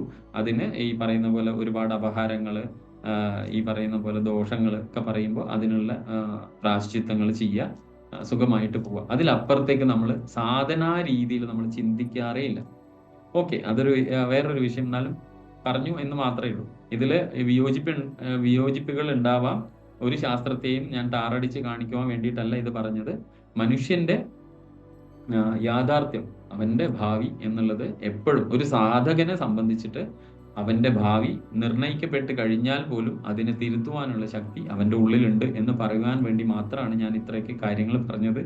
നാളെ കാരണം എന്താ വെച്ചാൽ കുറെ ആളുകൾ 1-2 വീഡിയോയിൽ കമന്റ് ഒക്കെ എഴുതി കണ്ടു. വളരെ എന്താ പറയാ, മനസ്സ് മുറിവേറ്റതുപോലെയാണ് അവർ കമന്റ്. കാരണം ഞാൻ ഒരു പ്രൊഫഷനെയും മോശമാക്കിയിട്ട് പറഞ്ഞതല്ല. ഏതോ ഒരു ഉദാഹരണത്തിൽ ഞാനൊരു LICയുടെ കാര്യം പറഞ്ഞപ്പോൾ ഒരു അദ്ദേഹം, എനിക്ക് തോന്നുന്നു ആ ഒരു മേഖലയിലാണ് അദ്ദേഹത്തിന്റെ പ്രവൃത്തി മണ്ഡലം. അദ്ദേഹം ഇത് കേൾക്കുന്നുണ്ടെങ്കിൽ ഞാൻ മനസ്സുകൊണ്ട് അങ്ങേരോട് ക്ഷമ ചോദിക്കും. കാരണം എന്താ വെച്ചാൽ ഞാൻ അങ്ങനെ ഒരു പ്രവൃത്തി മണ്ഡലത്തെയും മോശം എന്നോ അല്ലെങ്കിൽ ആ ഒരു സ്ഥാപനം മോശം എന്നോ പറയാൻ വേണ്ടിയിട്ടല്ല. നമ്മൾ ആനുകാലികമായി പറയുമ്പോൾ ചില ഉദാഹരണങ്ങൾ സഹിതം പറഞ്ഞാൽ സാമാന്യേന ആളുകൾക്ക് ഗ്രഹിക്കാൻ എളുപ്പമാണ്. അതേ എപ്പിസോഡിൽ ഞാൻ എപ്പോഴും പറഞ്ഞു പോയി, ഇപ്പൊ ഈ പറഞ്ഞതുപോലെ തന്നെ ഞാൻ ഇപ്പൊ പറഞ്ഞത് അത് കഴിഞ്ഞിട്ട് ഞാൻ കൃത്യമായിട്ട് നിങ്ങളോട് പറഞ്ഞു. കാരണം ഇതില് ഈ ശാസ്ത്രത്തെ മോശമാക്കി കാണിക്കാൻ വേണ്ടിയിട്ടോ അല്ല, അത് ചെയ്യുന്ന ആളുകളെ മോശമാക്കി കാണിക്കാനോ വേണ്ടിയിട്ടല്ല. പക്ഷെ ഇങ്ങനെയാണ് ബഹുഭൂരിഭാഗം ആളുകളും തെറ്റായി ധരിക്കുന്നത്. അപ്പൊ ആ തെറ്റായ ധാരണ മാറ്റുവാൻ വേണ്ടിയിട്ട് ആനുകാലികമായ ഉദാഹരണം പറഞ്ഞു എന്ന് മാത്രം. അപ്പോ നമ്മളിലെ ഈ ഒരു ഊർജ പാറ്റേണുകൾ നമ്മൾ ഇതുപോലെ ഈ സൃഷ്ടി നമ്മൾ മാനിഫെസ്റ്റ് ചെയ്യുന്ന ആ സൃഷ്ടിയെ അതിന്റെ അടിസ്ഥാനം തന്നെ മാറ്റിമറിക്കുവാൻ വേണ്ടിയിട്ട് ചില ശബ്ദങ്ങൾ മാത്രം മതിയാവും. ചില ശബ്ദങ്ങൾ നമ്മൾ മനസ്സിന്റെ തലത്തിൽ നിന്ന് നമ്മൾ അത് റിപ്പീറ്റ് ചെയ്ത് കഴിഞ്ഞാൽ ആ ശബ്ദം മാത്രം മതി നമ്മുടെ പ്രകൃതം മാറാൻ, അല്ലെങ്കിൽ നമ്മുടെ ഭാവി മാറാൻ, അല്ലെങ്കിൽ നമ്മുടെ സൃഷ്ടിയുടെ അടിസ്ഥാനം തന്നെ മാറുവാൻ വേണ്ടിയിട്ട്. ഇതാണ് മന്ത്രങ്ങളുടെ ശക്തി. എന്താണ് മന്ത്രം എന്ന് പറഞ്ഞു വന്ന വഴിയാണ് ഞാൻ ഇതൊക്കെ പറഞ്ഞത്. അപ്പൊ നമ്മളിലുള്ള ഈ ഒരു ചൈതന്യത്തിന്റെ ഒരു പാറ്റേൺ, ഒരു ശൃംഖല, ആ ശൃംഖലയെ ക്രമീകരിക്കുവാനും ആ ശൃംഖല മാറ്റുവാനും അതുപോലെ തന്നെ പുതിയൊരു ശൃംഖല സൃഷ്ടിക്കുവാനും അതേപോലെ നിലവിലുള്ള ഒരു ചൈതന്യ ശൃംഖലയെ നശിപ്പിക്കുവാനും ഒക്കെ മന്ത്രങ്ങൾ വളരെ പ്രധാനമാണ്. ഞാൻ ഈ പറഞ്ഞത് വളരെ ശ്രദ്ധിക്കണം നിങ്ങൾ. കാരണം നമ്മൾ ദൈനംദിന ജീവിതത്തിൽ എന്താണോ ഞാൻ ഇപ്പോൾ നിലവിൽ പിന്തുടരുന്ന നമ്മുടെ ശരീരത്തിലുള്ള ചൈതന്യത്തിന്റെ ഒരു ശൃംഖല, ആ ശൃംഖല ഒന്ന് ഓർഡർലി ആക്കാൻ വേണ്ടി ക്രമീകരിക്കുവാനോ, അതല്ലെങ്കിൽ അതിനെ പൂർണ്ണമായി മാറ്റുവാനോ, ചേഞ്ച് ചെയ്യാനോ, അതല്ലെങ്കിൽ പുതിയത് ക്രിയേറ്റ് ചെയ്യാൻ സൃഷ്ടിക്കുവാനോ, അതല്ലെങ്കിൽ നിലവിലുള്ളതിനെ നശിപ്പിക്കുവാനോ എന്ത് ചെയ്യാൻ നമുക്ക് ശരിക്കും മന്ത്രങ്ങൾ വളരെ എഫക്റ്റീവാണ്. അവ വ്യക്തത കൊണ്ടുവരാൻ, മന്ത്രങ്ങൾ എന്ന് പറഞ്ഞാൽ വ്യക്തത കൊണ്ടുവരാനും ജീവിത സാഹചര്യങ്ങളൊക്കെ നേരിടാനുള്ള ശക്തിയും നമ്മുടെ മനസ്സിന് തരാൻ സഹായിക്കുന്നു. ഇതാണ് ശരിക്കും പലരും ചോദിക്കും, ലളിതാ സഹസ്രനാമം ചൊല്ലിയിട്ടില്ലെങ്കിൽ എന്താണ്, എനിക്ക് നല്ലൊരു ചിന്താഗതിയുള്ള ആളാണ് ഞാൻ, ഞാൻ ആരെയും ദ്രോഹിക്കാറില്ല, പിന്നെ എന്തിനാണ് ഞാനിങ്ങനെ ഉപാസന ചെയ്യണത് എന്നൊക്കെ ചോദ്യം നിങ്ങളുടെ മനസ്സിലുണ്ടാവാം. ഞാൻ വളരെ നല്ല ഒരാളാണ്, ഞാൻ ആരെക്കുറിച്ചും മോശമായ കാര്യങ്ങൾ പറയാറില്ല, ഞാൻ ആരെക്കുറിച്ചും ഒന്നും ദ്രോഹിക്കാറില്ല, ഗോസിപ്പ് പറയാറില്ല, പിന്നെ എന്തിനാണ് ലളിതാ സഹസ്രനാമം ഞാൻ പഠിക്കേണ്ടതോ ഉപാസിക്കേണ്ടതോ ആയ കാര്യം. ഇവിടെ പറയാനുള്ളത് വളരെ സിമ്പിളാണ്. കാരണം അങ്ങനെ തന്നെയാണ് വേണ്ടതും. ഇതൊക്കെ പഠിച്ചിട്ട് തന്നെ നല്ല മനുഷ്യനാവണം നിർബന്ധമില്ല. പക്ഷേ മനസ്സിന്റെ ഒരു സ്വഭാവം എന്താണെന്നറിയോ? അതെപ്പോഴും ഈ സങ്കല്പ വികല്പങ്ങൾ എന്നുള്ള ആ ഒരു ട്വിൻ മോഡിൽ ഇങ്ങനെ സഞ്ചരിച്ചുകൊണ്ടേയിരിക്കും. അപ്പൊ അധികം എന്ത് ചെയ്യും എന്ന് പറഞ്ഞാൽ, നമ്മൾ ഒരേ കാര്യം നമ്മൾ റിപ്പീറ്റഡ് ആയിട്ടുള്ള ഒരു ചാനലിലൂടെ പോകുന്നുണ്ടെങ്കിൽ മനസ്സ് എപ്പോഴും എന്താവും, ഈ പറയുന്ന പോലെ നല്ലതും ചീത്തയും അസുരനും ദേവനും എന്നുള്ള ആ ക്വാളിറ്റീന്റെ ഇടയിൽ കിടന്ന് മനസ്സ് ഇങ്ങനെ വീർപ്പ് മുട്ടും. ഈ വീർപ്പ് മുട്ടലിൽ മിക്കവാറും കേസിൽ നമ്മുടെ ഇച്ഛാശക്തി അങ്ങ് താഴോട്ട് പോവുകയാണ് ചെയ്യുക. മനസ്സിന്റെ ഒരു സ്വഭാവമാണിത് ശരിക്കും. ഈ സ്വഭാവത്തെ പിടിച്ച് നിർത്തണമെങ്കിൽ നമ്മൾക്ക് ഇങ്ങനെ എന്തെങ്കിലും ഒരു ഉപാസനയോ സാധനയോ നമ്മൾക്ക് ആവശ്യമാണ്. അതിനുവേണ്ടി മാത്രമാണ് ഈ ഒരു ഇതൊരു സയൻസ് ആണ് ശരിക്കും. നമ്മൾ പറയും എപ്പോഴും പുരാണങ്ങൾ അതൊക്കെ ഔട്ട്ഡേറ്റഡ് ആണ്, ഇതൊക്കെ പ്രായമായ ആൾക്കാർക്ക്, വേറെ അവരിപ്പോ അവരുടെ ജീവിതമൊക്കെ കഴിഞ്ഞു 40, 50 അല്ലെങ്കിൽ 60 വയസ്സിൽ റിട്ടയർഡ് ലൈഫ് ജീവിക്കുന്ന ആൾക്കാർക്ക് മാത്രം പറഞ്ഞിട്ടുള്ളതാണ് ഇതൊക്കെ. പിന്നെ ചില ആളുകൾ പറയും, ചില വ്യക്തികൾ ചെറുതിലേ അവരുടെ ഫീൽഡിലൊക്കെ എന്താ പറയാ തകർന്നു തരിപ്പണായി, ഇനി ഒരു തിരിച്ചു വരവിന് അവർ വേറെ ഒരു കാര്യവും അവർക്ക് ചെയ്യാനില്ല, അതുകൊണ്ട് അവർ ഒരു ലാസ്റ്റ് ചാൻസ് എന്ന നിലയിൽ ഇതൊക്കെ ട്രൈ ചെയ്യാറുണ്ട്. പക്ഷെ സത്യം അതല്ല. നമ്മുടെ ഋഷീശ്വരന്മാര് വളരെ എഫക്റ്റീവ് ആയിട്ട് നമ്മൾക്ക് തന്ന ഒരു സൈക്കോളജി അല്ലെങ്കിൽ ഒരു സൈക്കാട്രിക് ടൂളാണ് ശരിക്കും എന്ത്, ഇങ്ങനെയുള്ള ആചരണ പദ്ധതികൾ. അത് നമ്മൾ എഫക്റ്റീവായി ചെയ്തു കഴിഞ്ഞാൽ, കാരണം എല്ലാത്തിന്റെയും അടിസ്ഥാനം മനസ്സാണ്. മനസ്സിന്റെ അപ്പുറത്ത് നിങ്ങൾക്ക് ഒരു കാര്യമില്ല ഈ പ്രപഞ്ചത്തിൽ. നിങ്ങൾ ജീവിക്കണോ, അത് മനസ്സിന്റെ ശക്തി കൊണ്ടും മനസ്സിന്റെ ആരോഗ്യം കൊണ്ടും മാത്രമേ നമുക്ക് എന്താ പറയാ സംഭവിക്കുള്ളൂ.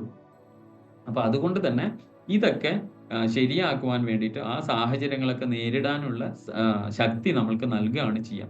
അതുപോലെ തന്നെ ഹിന്ദു പുരാണങ്ങളിലെ ഓരോ ദേവതകളും അല്ലെങ്കിൽ ദേവതാ സങ്കല്പങ്ങളും അടിസ്ഥാനപരമായിട്ട് നമ്മുടെ ഉള്ളിൽ തന്നെ നമ്മൾക്ക് വളർത്തിയെടുക്കുവാൻ വേണ്ടി സാധിക്കും.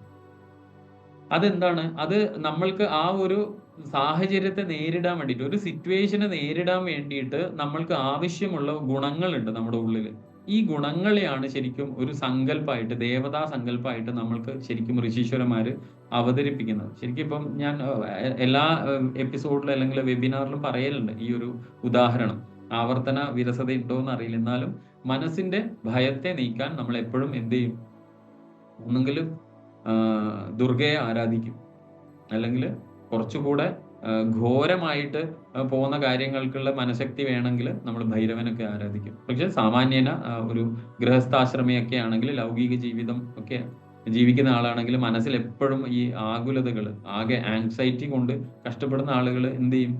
അതിനെ ഓവർകം ചെയ്യണമെങ്കിൽ, അതിനെ അതിജീവിക്കണമെങ്കിൽ നമ്മുടെ ഉള്ളിൽ ദുർഗാ ചൈതന്യത്തെയാണ് ഉണർത്തേണ്ടത്. ഇപ്പൊ ദുർഗ എന്ന് പറഞ്ഞാൽ നമ്മുടെ ഋഷീശ്വരന്മാര് എന്ത് ചെയ്തു?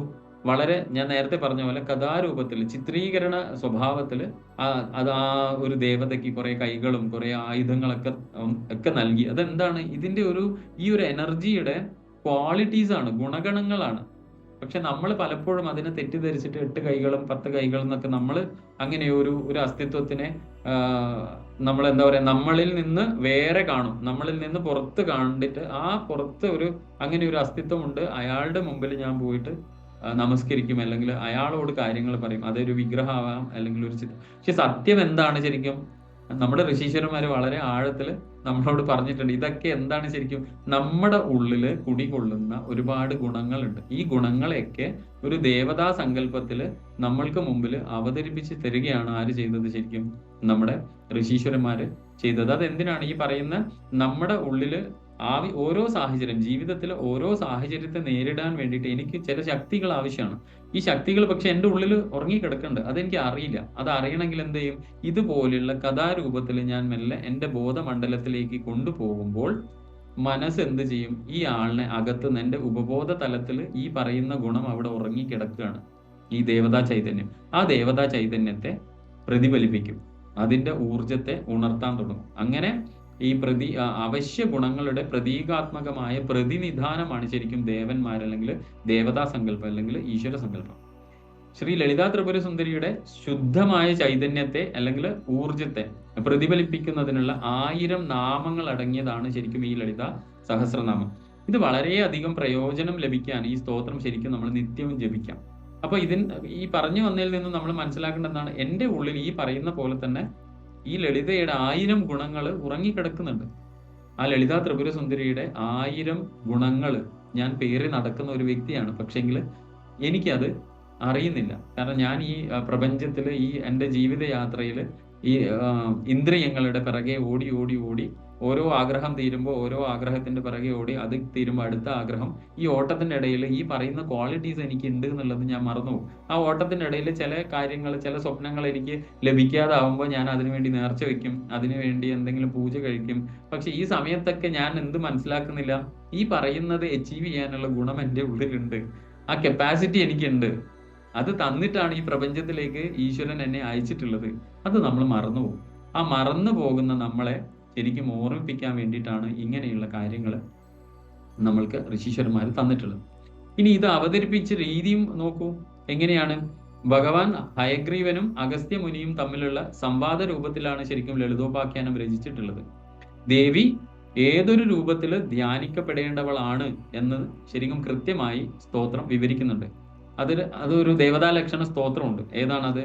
അനാദിരഖിലാധാര സദസത് കർമ്മരൂപിണി ധ്യാനൈക ദൃശ്യാത് ജ്ഞാനാംഗി വിദ്യാംഗി ഹൃദയാസ്പദ ആത്മൈക്യാത് വ്യക്തിമായാതി ചിരാനുഷ്ഠാന ഗൗരവാത്. ഒന്നുകൂടെ പറയാം. അനാദിരഖിലാധാര സദസത് കർമ്മരൂപിണി ധ്യാനൈക ദൃശ്യാത് ജ്ഞാനാംഗി വിദ്യാംഗി ഹൃദയാസ്പദ ആത്മൈക്യാത് വ്യക്തിമായാതി ചിരാനുഷ്ഠാന ഗൗരവാത്. എന്താണ് പറയുന്നതെന്ന് ശ്രദ്ധിക്കാം. ആദിയില്ലാത്തവളും അഖില പ്രപഞ്ചങ്ങൾക്ക് ആധാരഭൂതയായതും നല്ലതും നല്ലതല്ലാത്തതുമായ കർമ്മങ്ങളുടെ രൂപത്തോടു കൂടിയ പ്രപഞ്ചരൂപിണിയും, ആ ധ്യാനം, ആ ഒരു രൂപത്തിന്റെ ധ്യാനം ഒന്നുകൊണ്ട് മാത്രം കാണപ്പെടാവുന്നവളും ജ്ഞാനത്തിന്റെ ജ്ഞാനമാകുന്ന ശരീരമുള്ളവളും, ജ്ഞാനശരീരിണി, ജ്ഞാനാംഗി എന്ന് പറയുന്ന ജ്ഞാനശരീരിണി. അതുപോലെ തന്നെ വിദ്യാംഗി, വിദ്യയാകുന്ന അംഗത്തോടു കൂടിയവളും, അതുപോലെ ഉപാസകന്റെ ഹൃദയമാകുന്ന ആസ്പദത്തോടെ ആവാസ സ്ഥാനത്തോട് കൂടി അരുളുന്നവൾ, ഹൃദയാസ്പദ, ഉപാസകന്റെ ഹൃദയത്തില് കുടികൊള്ളുന്നവൾ ആ മഹാദേവി. ആ ദേവി ആകട്ടെ ചിരകാലത്തെ അനുഷ്ഠാനമാകുന്ന ഗൗരവത്തോടു കൂടി ആത്മ ഐക്യം കൂടി ആയിട്ട് ഉപാസകനെ പ്രാപിക്കുന്നു എന്നാണ്. ദേവതാ ലക്ഷണമാണ് ശരിക്കും ലളിതാ ത്രിപുര സുന്ദരി. എങ്ങനെയാണ് ശരിക്കും നമ്മൾ ധ്യാനിക്കേണ്ടത്, എങ്ങനെയാണ് നമ്മൾ ചൊല്ലേണ്ടത് എന്നുള്ള ഒരു വളരെ എന്താ പറയുക, വളരെ ഇമ്പോർട്ടൻ്റ് ആയ, വളരെ കോറായ ഒരു കൺസെപ്റ്റാണ് ഇത് ശരിക്കും. അതായത് ആദ്യവും അന്തവുമില്ലാത്ത ഈ ഒരു അഖില പ്രപഞ്ചങ്ങൾക്ക്, മൾട്ടിവേഴ്സ് എന്നൊക്കെ നമ്മൾ പറയില്ലേ, ആ അഖിലമായ ബ്രഹ്മാണ്ടത്തിന്റെ ആധാരഭൂത, ഇതിനൊക്കെ കാരണകാരിയായവള്, ഇതിന്റെയൊക്കെ അടിസ്ഥാനശില. കർമ്മങ്ങള് നല്ലതും നല്ലതല്ലാത്തതും. കാരണം ബ്രഹ്മാണ്ടത്തിൽ നമുക്കറിയാം മനുഷ്യന് ഇഷ്ടപ്പെടാത്ത കുറെ കാര്യമുണ്ട് അല്ലേ. ഭൂമിയിൽ നോക്കിയാലും അഗ്നിപർവ്വതം, പ്രളയം, സ്ഫോടനം അല്ലെ, ഇതൊക്കെ നമുക്ക് ഇഷ്ടപ്പെടാത്ത കാര്യങ്ങളാണ് അല്ലെ. മേഘസ്ഫോടനങ്ങൾ, ഇതൊക്കെ നമുക്ക് ഇഷ്ടപ്പെടാറ്. അതുകൊണ്ട് നമ്മൾ അതിനെ എന്ത് കാറ്റഗറിയിൽ പെടുത്തും? നല്ലത്, നല്ലതല്ലാത്തത്. അപ്പൊ ഈ രണ്ട് കർമ്മങ്ങളോടും കൂടിയ രൂപമാണ് അവൾക്കുള്ളത്. പ്രപഞ്ചത്തിൽ നോക്കിയാൽ അവളെ എങ്ങനെ കാണും? ഈ പറയുന്ന എല്ലാ രൂപത്തിലും അവളെ നമ്മൾ കാണും. നല്ലതായ പ്രവൃത്തി ഉണ്ടാവും അല്ലെ, നമ്മൾക്ക് കുളിര് നൽകുന്ന ഉഷ്ണ സമയത്ത് നല്ല ഒരു എന്താ പറയാ ടോർച്ചിങ് അല്ലെങ്കിൽ സ്കോച്ചിങ് സമ്മറിൽ ചുട്ട് പൊള്ളുന്ന വേനൽക്കാലത്ത് ഒരു നല്ല വേനൽ മഴയായി വരുന്നത് എന്താണ്? അവളുടെ നല്ല പ്രവൃത്തിയാണ്. എന്നാൽ അതേ സമയം ഈ പറയുന്ന പോലെ ചുട്ട് പൊള്ളുന്ന വേനലായിട്ടും അവൾ ഇരിക്കുന്നുണ്ട്. അപ്പോൾ നല്ലതും നല്ലതല്ലാത്തതുമായ കർമ്മങ്ങളുടെ രൂപത്തിലാണ് അവൾ പ്രപഞ്ചത്തിൽ ഇരിക്കുന്നത്. അതാണ് പ്രപഞ്ചരൂപിണി. അപ്പൊ പ്രപഞ്ചത്തിൽ അവളെ കാണണമെങ്കിൽ നമ്മൾ ആ രൂപത്തിൽ കാണണം. അങ്ങനെ ആ രൂപത്തിലുള്ള ഒരു ധ്യാനം, ആ ഒരു ധ്യാനത്തെ കൊണ്ട് മാത്രം കാണപ്പെടാവുന്നവളും ജ്ഞാന ശരീരിണിയാണ് അവള്. ജ്ഞാന ശരീരിണിയാണ്. അതായത് അറിവാണ് അവളുടെ ശരീരം. അതുപോലെ അവൾക്ക് വേറെ ആ ശരീരത്തിന്റെ അംഗങ്ങൾ എന്താണ്? വിദ്യയാകുന്ന അംഗങ്ങളോട് കൂടി അവൾ എവിടെ ഇരിക്കുന്നു? ഉപാസകന്റെ ഹൃദയമാകുന്ന ആസ്പദത്തോടു കൂടി ചേർന്നിരിക്കുന്നവൾ. ഞാൻ ഈ അവൾ എന്ന് പറയുമ്പോൾ ചില ആളുകൾ ഏതോ ഒരു വീഡിയോന്റെ താഴെ കമന്റ് ഞാൻ കണ്ടു, അത് വളരെ അരോചകമായിരിക്കുന്നു. ഇപ്പം എൻ്റെ ലളിതാ ദേവിയുടെ കൺസെപ്റ്റ് പലരും അമ്മയായിട്ടാണ് സങ്കല്പിക്കുന്നതെങ്കിലും ഞാൻ ലളിതാ ദേവിയെ സങ്കല്പിക്കുന്നത്, നമ്മൾ ഇപ്പൊ ഗുരുവായൂർ കണ്ണനെ നമ്മൾ എങ്ങനെയാണ് കാണുക? ഉണ്ണി കണ്ണനായിട്ടില്ലേ? അപ്പം നമ്മുടെ ദേവതാ സങ്കല്പങ്ങളൊക്കെ നമ്മുടെ ഭാവനയ്ക്ക് അനുസരിച്ചിട്ടാണ്. എൻ്റെ ഭാവം എന്താണ്? എൻ്റെ സഖിയാണ്. അതുകൊണ്ടാണ് ഞാൻ ഈ അവൾ അത് ബഹുമാനമില്ലാതെ പറയുന്നതല്ല. കാരണം ഞാൻ എന്ന ഈ അസ്തിത്വത്തിൽ നിന്ന് ഭേദമല്ല ആര്യദേവി. അതുകൊണ്ട് എൻ്റെ അസ്തിത്വം പോലെ തന്നെയാണ് ഞാൻ കാണുന്നത്. മനസ്സിലായോ? ഇതില് അതങ്ങനെ ഒരു റിമാർക്ക് കണ്ടതുകൊണ്ടാണ് ഞാൻ ഇന്ന് അതങ്ങനെ പറഞ്ഞത്. കാരണം ഒരിക്കലും അത് ദേവിയോടുള്ള അരോചകത്വമോ ദേവിയോടുള്ള ഒരു എന്താ പറയാ ബഹുമാനക്കുറവോ കൊണ്ടല്ല. കാരണം അത് എന്താണ് ആ ഒരു റിലേഷൻ നമ്മൾക്ക് ഓരോരോ ആൾക്കും അല്ലെ, കൃഷ്ണനെ ഈ പറയുന്ന പോലെ സഖാവായി കൊണ്ട് നടക്കുന്ന ആളുകളുണ്ട്, ഉണ്ണിയായി കൊണ്ട് നടക്കുന്ന ആളുകളുണ്ട്, അതുപോലെ രാസലീല ആടുന്ന കാമുകനായി കൊണ്ട് നടക്കുന്ന ആളുകളുണ്ട്. അതൊക്കെ ഓരോരാളുടെ മനസ്സിന്റെ ഭാവതലങ്ങളാണ്. അപ്പൊ പറഞ്ഞു വരുന്നത്, ഇങ്ങനെയാണ് ദേവിയെ വർണ്ണിച്ചിട്ടുള്ളത് ലളിതോപാഖ്യാനത്തിൽ. ദേവി എങ്ങനെയാണ് ധ്യാനിക്കപ്പെടേണ്ടത്? നമ്മൾ സിന്ദൂരാരുണ വിഗ്രഹം എന്നുള്ള ധ്യാന ശ്ലോകം ചൊല്ലുന്ന സമയത്ത് ഇതൊക്കെ നമ്മുടെ മനസ്സിലൂടെ മിന്നി മറയണം. അതുകൊണ്ടാണ് ഇവിടെ ഇത് പറഞ്ഞത്. എന്താണ്? അനാദിരഖിലാധാര സദസത് കർമ്മരൂപിണി. രണ്ട് കർമ്മങ്ങളെ, നല്ലതും ചീത്തയായ കർമ്മങ്ങളായിട്ട് അവൾ പ്രപഞ്ചത്തിൽ കാണുവാൻ സാധിക്കും. ധ്യാനൈകസ്യാത് ജ്ഞാനാംഗി വിദ്യാംഗി ഹൃദയാസ്പദ. ജ്ഞാന ശരീരിണിയും വിദ്യയാകുന്ന അംഗങ്ങളോടുകൂടി ഒരു സാധകന്റെ, ഒരു ഉപാസകയുടെ ഹൃദയത്തിൽ വസിക്കുന്നവളാണ് ശരിക്കും ആര്? ദേവി. അങ്ങനെ വസിച്ചത് കൊണ്ട് വെറുതെ വസിക്കല്ല, പിന്നെയോ ആത്മൈക്യാത് വ്യക്തിമായാതി ചിരാനുഷ്ഠാന ഗൗരവാത്. അതായത് ചിരകാലത്തെ അനുഷ്ഠാനമാകുന്ന ഗൗരവത്തോടു കൂടി ഐക്യം, ആ സാധകന്റെ ആത്മാവുമായി ഐക്യത്തോടു കൂടിയിട്ടാണ് അവൾ ഇരിക്കുന്നത്. മനസ്സിലായോ? അപ്പൊ ഇതില് ഇങ്ങനെയാണ് അവിടെ അവതരിപ്പിച്ചിട്ടുള്ളത്. അപ്പൊ ഹയഗ്രീവൻ, ഭഗവാൻ ശ്രീ ഹയഗ്രീവൻ ആരാണ് എന്ന് നമ്മൾ നോക്കുന്ന സമയത്ത് നമുക്കറിയാം, അത് വിഷ്ണുവിന്റെ അവതാരമാണ്. ശരിക്കും അതെന്താണ്? ബ്രഹ്മാവ് 2 മധു കൈടവൻ എന്ന അസുരന്മാരെ ജലത്തിൽ നിന്ന് സൃഷ്ടിക്കുന്നതും അവര് ബ്രഹ്മാവിന് ഈ ബ്രഹ്മാണ്ടത്തിന്റെ സൃഷ്ടി നടത്തുവാൻ വേണ്ടി വേദങ്ങളെ നൽകിയ ആ വേദങ്ങളെ അവര് അപഹരിക്കുകയാണ് ചെയ്തത്, ആ 2 അസുരന്മാരും. അപ്പോൾ വേദങ്ങളെ തിരിച്ചെടുക്കുവാൻ വേണ്ടി മഹാവിഷ്ണു കൈക്കൊണ്ട ഒരു അവതാരമായിട്ടാണ് ഹയഗ്രീവനെ, അല്ലെങ്കിൽ ഭഗവാൻ ശ്രീ ഹയഗ്രീവനെ അവതരിപ്പിച്ചിട്ടുള്ളത് പുരാണങ്ങളിൽ. അപ്പൊ ശരിക്കും എന്താണ് ഈ കുതിരയുടെ കഴുത്ത് ശരിക്കും? കാരണം ഹയഗ്രീവന് കുതിരയുടെ തലയും മനുഷ്യന്റെ ശരീരവുമാണ്. ഇവിടെയും ഞാൻ നേരത്തെ പറഞ്ഞ പോലെയാണ്, കഥാരൂപത്തിൽ വളരെ സയന്റിഫിക് ആയ റീസൺ ആണ് നമ്മൾക്ക് ഋഷീശ്വരന്മാര് തന്നിട്ടുള്ളത്. എന്താണ് ആ റീസൺ? ശരിക്കും കുതിരയ്ക്ക് ധാരാളം, നമ്മൾ അറിയുന്ന ഈ കുതിരയുണ്ടല്ലോ, ശരിക്കും കുതിരക്ക് ധാരാളം അത്ഭുതങ്ങൾ ശരിക്കും മനുഷ്യന്റെ മാനസിക തലത്തിൽ ചെയ്യാൻ പറ്റുന്ന ഒരു മൃഗമാണ് ശരിക്കും. നിങ്ങളൊന്ന് ആലോചിച്ച് നോക്കൂ. ശാസ്ത്രം ഈ പുരോഗമിച്ചിട്ടാണ് നമ്മൾ ഇതൊക്കെ മനസ്സിലാക്കുന്നത്. ശരിക്കും സയൻസിന്റെ ഇന്റർപ്രിട്ടേഷൻസും ഒരുപാട് റിസർച്ചസ് ഒക്കെ നടന്നിട്ടാണ് നമ്മൾ ഇത് പറയുന്നത്. ഈ പുരാണങ്ങളൊക്കെ എഴുതിയ സമയത്തുള്ള ഋഷീശ്വരന്മാർ ഇതെങ്ങനെയാണ് മനസ്സിലാക്കിയത്? ഇത്രയും ഒരു പ്രാധാന്യമുള്ള മൃഗമാണ് ശരിക്കും, മനുഷ്യന്റെ ചിന്താമണ്ഡലം ആയിട്ട് വളരെയേറെ ഐക്യപ്പെട്ട് നിൽക്കാൻ സാധിക്കുന്ന ഒരു മൃഗമാണ് ഇതെന്ന്. അതെന്താണ് ശരിക്കും? ഏറ്റവും ഉയർന്ന ഒരു ബോധതലം ഉള്ള ഒരു മൃഗമാണ് ശരിക്കും ആര്? ഈ പറയുന്ന കുതിര. കുതിരയെ പോലെ തന്നെ ഒരു ചൊല്ല് തന്നെയുണ്ട് ശരിക്കും. എന്താണ്? യോഗശാസ്ത്രത്തിൽ ഒരു ചൊല്ല് തന്നെയുണ്ട്, കുതിരയെ പോലെ ശ്വസിക്കുക, നായയെ പോലെ ഒരിക്കലും ശ്വസിക്കരുത്, അല്ലെങ്കിൽ നായയെ പോലെ ശ്വസിക്കാതിരിക്കുക, കുതിരയെ പോലെ ശ്വസിക്കുക. എന്താണ് ശരിക്കും യോഗശാസ്ത്രത്തിൽ അതിന് ഇത്ര പ്രാധാന്യം?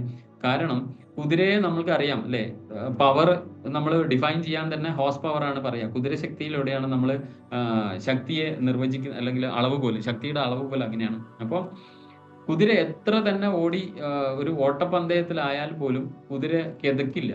പിന്നെയോ, എന്നാല് നേരെ മറിച്ച് നമ്മളൊരു നായയെ എടുത്തു നോക്കൂ, അതൊരു എയർ കണ്ടീഷൻ റൂമിൽ ഇപ്പൊ നമ്മളെ പെറ്റായ ആൾ ഇരിക്കുന്നുണ്ടെങ്കിൽ തന്നെ അതിന്റെ ബ്രീതിങ് പാറ്റേൺ ശരിക്കും ഒരു കിതയ്ക്കുന്ന ബ്രീതിങ് പാറ്റേൺ ആണ് നായ്ക്ക്, ഇല്ലേ? അപ്പൊ നിങ്ങൾ ചോദിക്കും അതിലെന്താണ് കാര്യം? കാരണം കുതിരയ്ക്ക് അതിന്റെ ശ്വാസം കുതിര മാസ്റ്റർ ചെയ്ത ഒരു എന്താ പറയാ, അതിന്റെ ശ്വാസത്തെ അടക്കി നിർത്തുവാനോ അല്ലെങ്കിൽ കൺട്രോൾ ചെയ്യാനോ ഉള്ള ഒരു ഏറ്റവും വലിയ കഴിവുള്ള ഒരു മൃഗമാണ്. അപ്പൊ നിങ്ങൾ ചോദിക്കും അതിലെന്താണ് പ്രാധാന്യം ശ്വാസത്തില്? ശ്വാസം എന്താണ് ശരിക്കും? ശ്വാസം ബുദ്ധിയാണ്. യോഗശാസ്ത്ര പ്രകാരം ശ്വാസം ബുദ്ധിയാണ്. കുതിരയ്ക്ക് ശരിക്കും നമ്മളെ ഒരു സുഖകരമായ അവസ്ഥയിലേക്ക് നമ്മളെ നയിക്കുവാൻ വേണ്ടി സാധിക്കും. ഇത് നിങ്ങൾ പറയുമ്പോൾ വിചാരിക്കും ഇതെന്താണ് ഇങ്ങനെയൊക്കെ പറയുന്നത്? കാരണം വിശ്വപ്രശസ്തനായ ഒരു എഴുത്തുകാരനുണ്ട്, മാർട്ടിൻ ബൂബർ. അദ്ദേഹം ഇസ്രായേലി ഓസ്ട്രിയൻ ഒറിജിനുള്ള എഴുത്തുകാരനാണ്. അദ്ദേഹവും അദ്ദേഹത്തിന്റെ കുതിരയെ കുറിച്ചിട്ടുള്ള അനുഭവങ്ങൾ അദ്ദേഹം പങ്കുവച്ചിട്ടുണ്ട് ലോകത്തോട്. അതേ തുടർന്ന് ഒരുപാട് ഗവേഷണങ്ങൾ ശരിക്കും നടന്നു. അദ്ദേഹത്തിന്റെ കുട്ടിക്കാലം മുതൽ അദ്ദേഹത്തിന്റെ കുതിരയുമായിട്ടുള്ള, അദ്ദേഹത്തിന്റെ ആ പെറ്റായ കുതിരയുമായിട്ടുള്ള അദ്ദേഹത്തിന്റെ ജീവിതത്തിലെ ഇടപെടലുകൾ അദ്ദേഹത്തിന്റെ സ്വഭാവത്തിൽ ഒരുപാട് പരിവർത്തനങ്ങൾ സൃഷ്ടിച്ചതായി അദ്ദേഹം പിന്നീട് ലോകത്തോട് വിളിച്ചു പറഞ്ഞിട്ടുണ്ട്.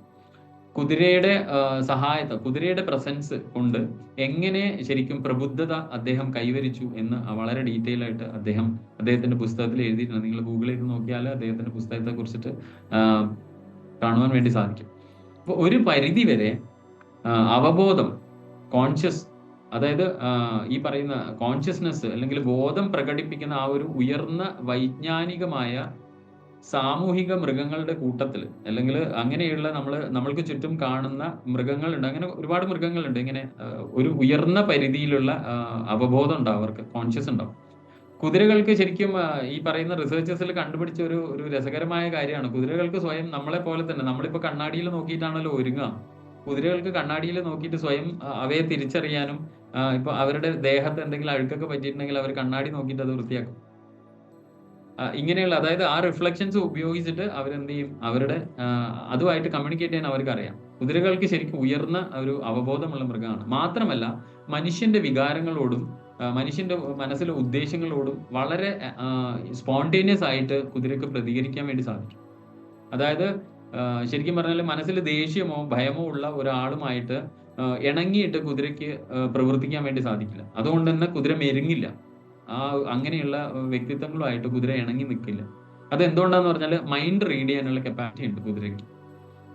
ധ്യാനാവസ്ഥയിൽ ഇപ്പൊ കുതിര ഒരു മെഡിറ്റേറ്റീവ് മോഡിൽ നിൽക്കുന്ന ഒരു കുതിര ഉണ്ട് എന്ന് വിചാരിക്കുക. നിങ്ങൾ ആ കുതിരയുടെ അടുത്ത് പോയി അല്പസമയം ചെലവഴിച്ചാൽ നിങ്ങൾക്ക് ആ കുതിരയുമായിട്ടുള്ള, ആ കുതിരയുടെ കോൺഷ്യസുമായിട്ടുള്ള ബോധപൂർവമായ ഒരു ബന്ധം എസ്റ്റാബ്ലിഷ് ആയി തുടങ്ങും. കാരണം ആ ഒരു മെഡിറ്റേറ്റീവ് സ്റ്റേറ്റിലേക്ക് നിങ്ങളുടെ ബോധവും ആ കുതിര വലിച്ചു കൊണ്ടുപോകും, അല്ലെങ്കിൽ വളർത്തിയെടുക്കും നിങ്ങളുടെ ഉള്ളിൽ. അങ്ങനെ നമ്മുടെ ബോധം വികസിപ്പിക്കുവാനും അതുപോലെ തന്നെ ഈ പറയുന്ന നമ്മുടെ ഉള്ള അവബോധം വളരെ ഉയർന്ന തലത്തിലേക്ക് നയിക്കുവാനും കുതിര നമ്മളെ സഹായിക്കും. അപ്പൊ നമ്മളുടെ ചലനത്തെക്കുറിച്ചും കുതിരയിൽ അതിന്റെ സ്വാധീനത്തെക്കുറിച്ചും ശരിക്കും നമ്മൾ മോണിറ്റർ ചെയ്ത് കഴിഞ്ഞാൽ നമുക്ക് ഇതിപ്പം ദൈനംദിനമായിട്ട് നമുക്ക് കുതിരന്റെ പ്രോക്സിമിറ്റി വളരെ കുറവായിരിക്കുമല്ലോ. നമ്മൾ കുതിരയുടെ അടുത്ത് ചെലവഴിക്കാൻ പറ്റുന്ന സമയം നമുക്ക് ഇന്നത്തെ ജീവിത സാഹചര്യത്തിൽ ഇല്ല, അല്ലെങ്കിൽ നമുക്കത് പരിശോധിച്ച് നോക്കാമായിരുന്നു. അപ്പോൾ നമ്മുടെ ശരീരത്തിനെയും മനസ്സിനെയും കുറിച്ച് കൂടുതൽ ബോധവാന്മാരാവാൻ വേണ്ടിയിട്ട് ശരിക്കും നമ്മൾ ഏറ്റവും അധികം ഹെൽപ്പ് ചെയ്യുന്ന ഒരു മൃഗം കൂടിയാണ്. നമ്മുടെ ഓരോ ചലനത്തിന്റെ പിന്നിലുള്ള വൈകാരികമായ സ്വരം, ഇമോഷണൽ നമ്മൾ പറയില്ല, ഇമോഷണൽ ഫ്രീക്വൻസി വായിച്ചെടുക്കുവാൻ വേണ്ടിയിട്ടും അതുപോലെ തന്നെ അതിനോട് റിയാക്ട് ചെയ്യാനും അതിനോട് പ്രതികരിക്കുവാനും കുതിരകൾക്ക് എളുപ്പം സാധിക്കും. അപ്പം നമ്മുടെ ഒരു ബോഡി ലാംഗ്വേജ്, ശരീരഭാഷയിലൂടെയും ശരീരത്തിന്റെ ബോധതലത്തിലൂടെയും അവബോധത്തിലൂടെയും കുതിരകൾക്ക് മനുഷ്യർക്കും പരസ്പരം ആശയവിനിമയം നടത്താൻ കഴിയും. ഇത് ഇന്ന് ഈ പറയുന്ന ആധുനിക ശാസ്ത്രം കണ്ടുപിടിച്ചു. പക്ഷെ അതിനു മുമ്പേ അവിടെ ഈ പറയുന്ന പോലെ നമ്മൾ ബ്രഹ്മാണ്ഡ പുരാണത്തില് എന്ത് കണ്ടു? അവിടെ ഹയഗ്രീവനും അഗസ്ത്യനും തമ്മിലുള്ള സംവാദത്തിലാണ് ഈ ഒരു ഹയർ കോൺഷ്യസിലേക്ക് മനുഷ്യനെ ഉയർത്തുവാൻ വേണ്ടിയിട്ടുള്ള വിദ്യ ഉപദേശിച്ചു കൊടുക്കുന്നത്. ലളിതാ സഹസ്രനാമം ഞാൻ ഈ പറഞ്ഞതപ്പോ എത്ര ഇന്റലിജന്റ് ആയിട്ടാണ് നമ്മുടെ ഋഷീശ്വരന്മാർ ഈ വിദ്യ ലോകത്തിന് കൈമാറിയത് എന്ന് നോക്കൂ. അവിടെ ഉപയോഗിച്ച ഐക്കൺ പോലും, അതാണ് ഞാൻ കുറച്ചു നേരത്തെ പറഞ്ഞ, ഇങ്ങനെ കുതിരയുടെ തലയും മനുഷ്യന്റെ ശരീരവും കണ്ടിട്ട് നമ്മുടെ കുട്ടികൾ കളിയാക്കും ചിലപ്പോൾ, ഇതെന്താണ് ഈ പുരാണത്തിലൊക്കെ എഴുതി വെച്ചിട്ടുള്ളത്. അപ്പൊ നമ്മളും ഈ പറയുന്ന പോലെ നമ്മളും അവിടെ സൈലന്റ് ആവും. ശരിയാണല്ലോ, ഇങ്ങനെ ഒരു ക്രീച്ചറെ നമ്മൾ, അല്ലെങ്കിൽ ഇങ്ങനെ ഒരു ജീവിയെ ലോകത്തിൽ ഇതുവരെ കണ്ടെത്തിയിട്ടില്ല, പിന്നെ ഇതെങ്ങനെയാണ് ഈ പുരാണത്തിൽ വന്നത് എന്ന് നമ്മളും ചിന്തിച്ചിട്ട് നമ്മൾ എന്ത് ചെയ്യും, ഒന്നുകിൽ ആ കുട്ടിയെ അല്ല ആ കുഞ്ഞിനെ ശകാരിക്കും, അല്ലെങ്കിൽ നമ്മൾ ഉത്തരം അറിയാത്തതുകൊണ്ട് നമ്മൾ പറയാം കുഞ്ഞിനെ കാണിക്കില്ല, അതുപോലെ ആ കുട്ടിയുടെ മേലെ ദേഷ്യം കാണിക്കും അല്ലെ. അപ്പൊ ഇതല്ല ശരിക്കും സത്യം. പുരാണങ്ങളില് ഡീകോഡ് ചെയ്യാൻ വേണ്ടിയിട്ട് ഒരുപാട് കാര്യങ്ങളുണ്ട്. അത് തന്നെയാണ് ലളിതാ സഹസ്രനാമത്തിലും. അതുകൊണ്ടാണ് രഹസ്യം നാമസാഹസ്രകം. കാരണം ഇതില് ഒരുപാട് കാര്യങ്ങൾ ഇതുപോലെ എങ്ങനെയാണോ ഹയഗ്രീവൻ എന്ന ഐക്കണിലൂടെ നമ്മളോട് പറയാൻ ശ്രമിച്ചത്, അതുപോലെ തന്നെ ഒരുപാട് കാര്യം നമ്മൾക്ക് എന്തുണ്ട്, നമ്മൾക്ക് പകരുവാൻ വേണ്ടിയിട്ട് അതിൻ്റെ അകത്ത് നമ്മുടെ മനസ്സിന് തൃപ്തിയാവാൻ വേണ്ടിയിട്ട് അതിൻ്റെ അകത്ത് ഒളിപ്പിച്ചു വെച്ചു. കാരണം ഞാനിപ്പോൾ പറഞ്ഞ പോലെ തന്നെ മനുഷ്യരെ പോലെ തന്നെ കുതിരകൾക്ക് വിലയിരുത്തുവാനോ തീരുമാനിക്കാനോ വിധിക്കുവാനുള്ള കഴിവില്ല. പക്ഷെ മനുഷ്യന് ഡിസിഷൻ മേക്കിംഗ് പവർ ഉണ്ട്, കുതിരയ്ക്ക് അതില്ല. പക്ഷെ ഏറ്റവും ഉയർന്ന ബുദ്ധി പകർന്നു നൽകാൻ കഴിയുന്ന ജീവികളിൽ ഏറ്റവും മുൻപന്തിയിലാണ് കുതിര. കുതിരയുടെ ശ്വസിക്കുന്ന ആ ഊർജത്തിലൂടെയാണ് ശരിക്കും ആ ശ്വസന പാറ്റേൺ, അതിന്റെ ശ്വാസക്രമത്തിലൂടെയാണ് ശരിക്കും ഈ ഒരു ഊർജ്ജ കൈമാറ്റം സംഭവിക്കുന്നത്. ഈ ഒരു കോൺഷ്യസിന്റെ കൈമാറ്റം സംഭവിക്കുന്നത് ശ്വാസത്തിന്റെ ആ ഗതിയിലാണ്. ഇവിടെയാണ് പ്രാധാന്യം. ഇപ്പൊ നമ്മുടെ ഉള്ളിലുള്ള ശ്വാസക്രമം എങ്ങനെ ക്രമീകരിക്കാമെന്ന് ശരിക്കും പറഞ്ഞാൽ കുതിരയ്ക്ക് നമ്മൾ പഠിപ്പിച്ചു തരാൻ വേണ്ടി സാധിക്കും. കാരണം എന്താ, ശ്വാസം എന്നത് ബോധമാണ്. ശ്വാസം എന്നത് ബോധമാണ് യോഗശാസ്ത്ര പ്രകാരം. ആ ബോധമാണ് നമ്മൾ ജീവൻ എന്ന് വിളിക്കുന്നത് അല്ലെ. നമ്മൾ ആ ബോധം നമ്മുടെ ഉള്ളിൽ നിന്ന് ഇറങ്ങിപ്പോയാൽ എന്തായി, നമ്മൾ ബോധമില്ലാതായി എന്തായി, നമ്മൾ കോമയിലോ അല്ലെ മരണം തന്നെയാണ്. കോമയിലെത്തിയാൽ തന്നെ മരണമാണ് ശരിക്കും, അർദ്ധമരണം എന്നാണ് നമ്മൾ പറയും. അപ്പൊ നമ്മുടെ ശരീരത്തിൽ നിന്ന് ശ്വാസോച്ഛ്വാസം അപ്രത്യക്ഷമായാൽ തന്നെ നമ്മൾ എന്ത് സംഭവിക്കും, മരണത്തിന് നമ്മൾ കീഴടങ്ങും. അതുകൊണ്ട് തന്നെ ശ്വാസം വെറും ശ്വാസകോശത്തിലേക്ക് എടുക്കുന്ന ഒരു പ്രക്രിയ എന്നതിനുപരി ശ്വസനം വളരെ സങ്കീർണമായ ഒരു സാങ്കേതിക വിദ്യയാണ്. സങ്കീർണമായ പ്രക്രിയയല്ല, വളരെ സങ്കീർണമായ ഒരു സാങ്കേതിക വിദ്യയാണ്, അല്ലെങ്കിൽ ഒരു ആധ്യാത്മിക വിദ്യയാണ്. ഇപ്പൊ നിങ്ങൾ ചോദിക്കും എന്താണ് ഈ യോഗികളും സിദ്ധന്മാർക്കൊക്കെ ഈ സാങ്കേതിക വിദ്യ, ഈ ഒരു വിദ്യ വളരെ ഫലപ്രദമായി ഉപയോഗിക്കാൻ വേണ്ടി അവർക്കറിയും.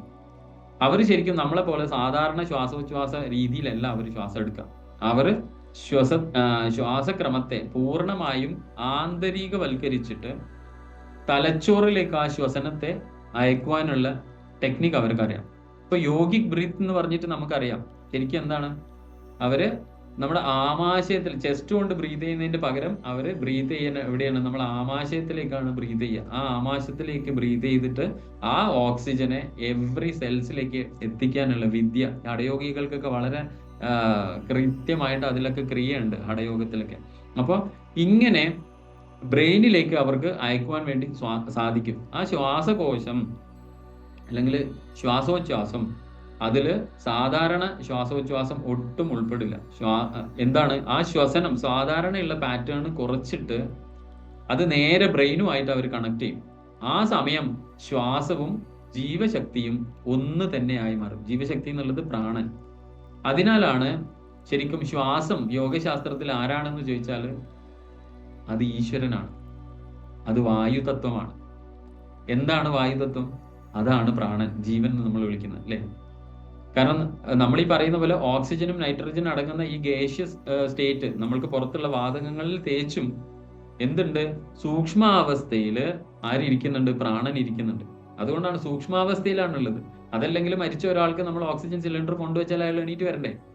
എന്തുകൊണ്ട് എണീറ്റ് വരുന്നില്ല? കാരണം ആ സൂക്ഷ്മാവസ്ഥയിലുള്ള പ്രാണനാണ് ശരിക്കും നമ്മളെ നിലനിർത്തുന്നത്. ഓക്സിജൻ അല്ല ശരിക്കും നമ്മളെ നിലനിർത്തുന്നത്, ആ സൂക്ഷ്മാവസ്ഥയിലുള്ള പ്രാണനാണ്. ഈ സൂക്ഷ്മാവസ്ഥയിലുള്ള പ്രാണൻ, അതിനെയാണ് നമ്മൾ സൂക്ഷ്മവായുവിനെ പോലെ ഇവിടെ ഈ വായു തത്വം അല്ലെങ്കിൽ ഈശ്വരൻ, പ്രാണനാണ് ഈശ്വരൻ എന്നൊക്കെ നമ്മൾ ഗ്രന്ഥങ്ങളിലൊക്കെ പരാമർശിക്കുന്നത് ഈ സൂക്ഷ്മ പ്രാണനെയാണ്. അതുകൊണ്ട് തന്നെ ഓക്സിജനിൽ സൂക്ഷ്മമായ പ്രാണനും ആ പ്രാണനിൽ തന്നെ അതിന്റെ 10 തലങ്ങളുണ്ട്. അതുകൊണ്ടാണ് നമുക്ക് ദശപ്രാണന്മാർ, ഏകാദശ രുദ്രന്മാർ എന്നൊക്കെ നമുക്ക് പഠിക്കാനുണ്ട്. കാരണം ദേവി സൂക്തത്തിൽ പറയുന്നുണ്ട്, അഹം രുദ്രേഭിർ വസുഭിശ്ചരാമ്യഹം ആദിത്യൈരുത വിശ്വദേവൈ. അവിടെ ആദ്യത്തെ സെന്റൻസ് തന്നെ ഞാൻ ആരാണെന്ന് പറഞ്ഞാൽ അഹം രുദ്രേഭി, അതായത് ഞാൻ 11 രുദ്രന്മാരാണ്. 11 രുദ്രന്മാരെന്ന് പറഞ്ഞത് ഈ ദശപ്രാണനും അതിന്റെ കൂടെ ജീവാത്മാവും ചേരുന്നതാണ് 11. അപ്പൊ ഞാൻ എന്ന് പറയുന്നത് തന്നെ ആരാണ് ശരിക്കും? 11 രുദ്രന്മാരെ റെപ്രസെന്റ് ചെയ്യുന്ന ദശപ്രാണന്മാരും ജീവാത്മാവുമാണ്. അപ്പൊ ഭഗവാൻ ഹയഗ്രീവൻ ശരിക്കും ഇപ്പൊ നിങ്ങൾ നോക്കൂ, എത്ര വളരെ എന്താ പറയാ, വളരെ വളരെ ഇന്റലിജന്റ് ആയിട്ടാണ് അങ്ങനെ ഒരു കഥാപാത്രത്തെ പുരാണത്തിൽ കൊണ്ട് പ്ലേസ് ചെയ്തതെന്ന് നിങ്ങൾ ആലോചിച്ചു നോക്കൂ. അപ്പൊ നമ്മുടെ ഋഷീശ്വരന്മാര് എത്ര എന്താ പറയാ, നമ്മള് സയന്റിസ്റ്റ് ഒന്നല്ല, അതിനും അപ്പുറത്താണ്. ത്രികാലജ്ഞാനികൾ എന്ന് വെറുതെ അല്ലല്ലോ നമ്മൾ ഋഷീശ്വരന്മാരെ പറയുന്നത്. അത്രയും ജ്ഞാനം അവർക്കുള്ള ഉള്ളത് കൊണ്ടാണ് ശരിക്കും അവര് ഇങ്ങനെയുള്ള ഐക്കണോഗ്രാഫി പോലും അവർ ഉപയോഗിച്ചത്. അതിൽ വരെ സയൻസ് ആണ് അവർ യൂസ് ചെയ്തത് നമ്മളോട് പറയാൻ. പക്ഷെ നമ്മൾ നിർഭാഗ്യവശാൽ ഇതൊന്നും മനസ്സിലാക്കാതെ ഈ പറയുന്ന രീതിയിലേക്ക് നമ്മൾ കൂപ്പുകുത്തി അതിനെ വിമർശിക്കുക, അത് ഔട്ട്ഡേറ്റഡ് ആയിട്ട് പറയുക. എന്നാൽ ഇതിന്റെ അകത്ത് നിന്ന് എന്താണ് എടുക്കാനുള്ളത് അതല്ലേ നമ്മൾ എടുക്കേണ്ടത്. ആ രഹസ്യമാണ് നമ്മൾ എടുക്കേണ്ടത്. ആ രഹസ്യത്തെ എടുത്ത് അടുത്ത തലമുറയ്ക്ക് നമ്മൾ കൊടുക്കുകയാണ് ചെയ്യേണ്ടത്. അപ്പൊ ഇത് തന്നെ നോക്കുക. അപ്പൊ അവിടെ ഹയഗ്രീവ ഭഗവാനെ പ്രതിഷ്ഠിച്ചതിൽ തന്നെ ഒരു വലിയ ഐക്കണോഗ്രാഫി യൂസ് ചെയ്തു, വലിയൊരു സയൻസ്. ഇനി അവിടെ ഉപദേശിച്ചു കൊടുക്കുന്ന ലളിതാ സഹസ്രനാമം അങ്ങനെയാണെങ്കിൽ എന്തായിരിക്കും? അതൊരു ഭണ്ഡാരായിരിക്കും അല്ലെ? നമ്മൾക്ക് ആവശ്യമുള്ള ഒരു സയന്റിഫിക് ഭണ്ഡാരായിരിക്കും ശരിക്കും. എന്തിന്? മനസ്സിനെ ഉയർത്തുവാൻ വേണ്ടിയിട്ട്. കാരണം എന്റെ ഭാവി എന്റെ മനസ്സിൽ ഉയരുന്ന ചിന്തകളാണ്. അപ്പം ഹയഗ്രീവൻ അല്ലെങ്കിൽ ഭഗവാൻ ശ്രീ ഹയഗ്രീവൻ എന്ന് പറഞ്ഞാല് പ്രധാനമായിട്ടും ശരിക്കും ഹയഗ്രീവ ഭഗവാനെ ഉപാസിക്കുന്നത് അറിവിന് വേണ്ടി, പഠനം, അധ്യയനം എന്നിവയ്ക്കാണ് ശരിക്കും. വിഷ്ണുവിന്റെ ഒരു അവതാര സ്വരൂപമാണ് ഭഗവാൻ. അസുരന്മാരിൽ നിന്ന് വേദങ്ങളെ രക്ഷിക്കുവാൻ വേണ്ടിയിട്ടാണ് ഈ അവതാരം എടുത്തതെന്ന് നമ്മൾ പറഞ്ഞു. ശരിക്കും പഠനത്തിന് വേണ്ടിയിട്ട് സരസ്വതി ദേവിയാണ് നമ്മൾ ആരാധിക്കുക. ചില ഗ്രന്ഥങ്ങൾ അനുസരിച്ചിട്ട് ശരിക്കും ഹയഗ്രീവ ഭഗവാൻ സരസ്വതി ദേവിയുടെ ഗുരുവായി കണക്കാക്കപ്പെടും. മനസ്സിലായോ? അപ്പം അറിവിന്റെ യഥാർത്ഥ ദേവനായിട്ടാണ് ശരിക്കും അവിടെ ഹയഗ്രീവനെ അവതരിപ്പിക്കുന്നത്. അതുകൊണ്ട് തന്നെ ഭഗവാൻ ഹയഗ്രീവൻ കനിഞ്ഞാല് നമ്മൾക്ക് ശീഘ്രമായ ജ്ഞാനം സമ്പാദിക്കുവാൻ വേണ്ടി സാധിക്കും. അതുവഴി ബോധത്തിൽ നല്ല വൈദഗ്ധ്യം, എക്സ്പെർട്ടൈസ് നേടിക്കൊണ്ട് നമുക്ക് സിദ്ധികൾ ലഭിക്കുവാൻ, അല്ലെങ്കിൽ സിദ്ധികൾ ഉള്ളവരായി തീരുവാൻ വേണ്ടിയിട്ട് നമ്മൾക്ക് സാധിക്കും. അതാണ് അവിടെ ഹയഗ്രീവ അഗസ്ത്യ സംവാദം കൊണ്ട് ഉദ്ദേശിക്കുന്ന ഐക്കണോഗ്രാഫി. ഇപ്പൊ പുരാണ കഥകൾ ശരിക്കും ശാശ്വതമാണ്. അവ വ്യത്യസ്ത അർത്ഥ തലങ്ങളുണ്ട് ശരിക്കും പുരാണ തലങ്ങൾക്ക്.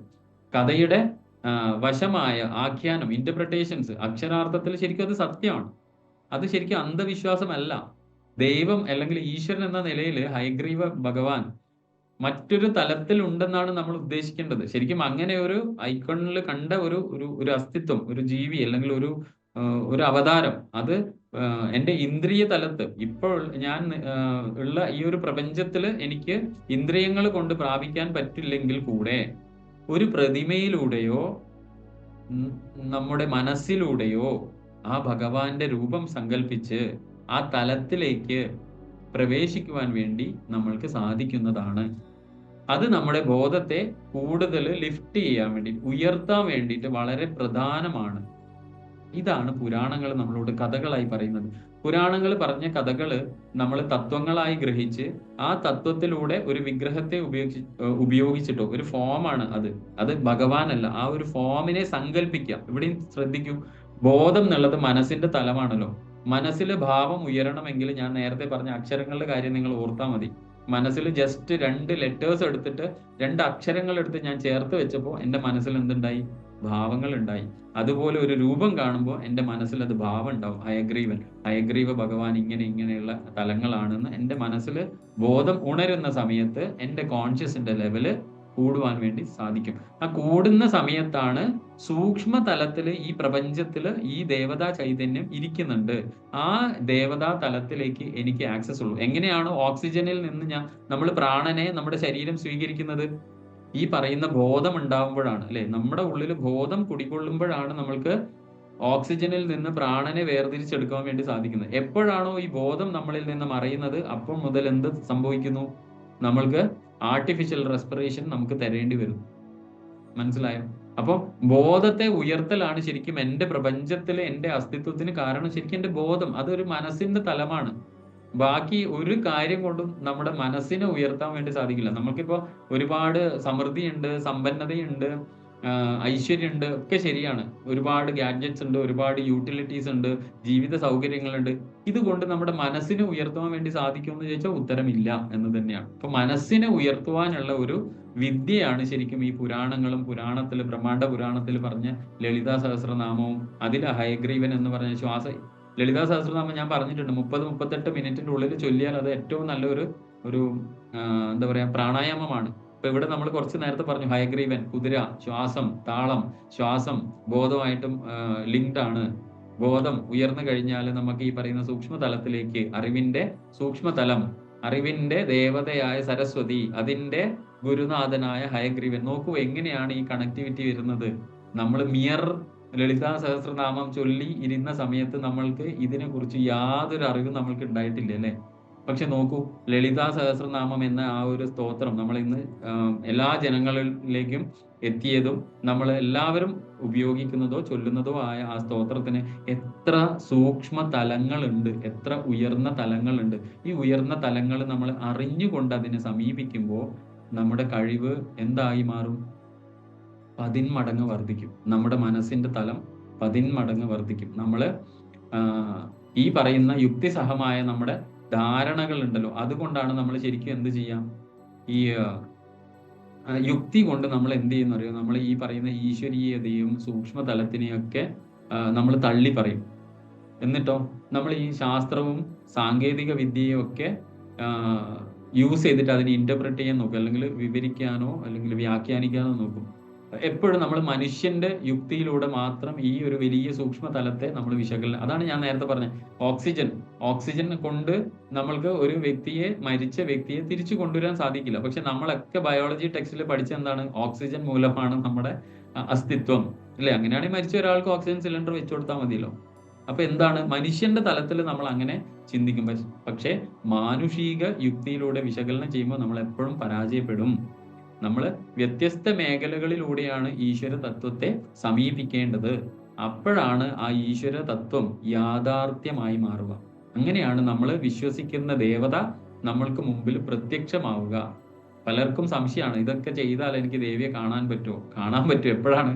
ഈ പറയുന്ന മാനുഷിക തലത്തിൽ നിന്ന് എൻ്റെ ബോധത്തെ നേരത്തെ പറഞ്ഞ പോലെ ഹയഗ്രീവന്റെ ഒക്കെ അനുഗ്രഹത്താൽ അല്ലെ, ഗുരുമണ്ഡലത്തിന്റെ അനുഗ്രഹത്താൽ ആ മാനുഷിക തലത്തെ ഉയർത്തി വെക്കുന്ന സമയത്താണ് എനിക്ക് ആരെ ആക്സസ് ചെയ്യാൻ പറ്റുള്ളൂ? ദേവതയുടെ മണ്ഡലത്തെ ആക്സസ് ചെയ്യാൻ പറ്റുള്ളൂ. അതിനെ സമീപിക്കുവാൻ വേണ്ടി സാധിക്കുള്ളൂ.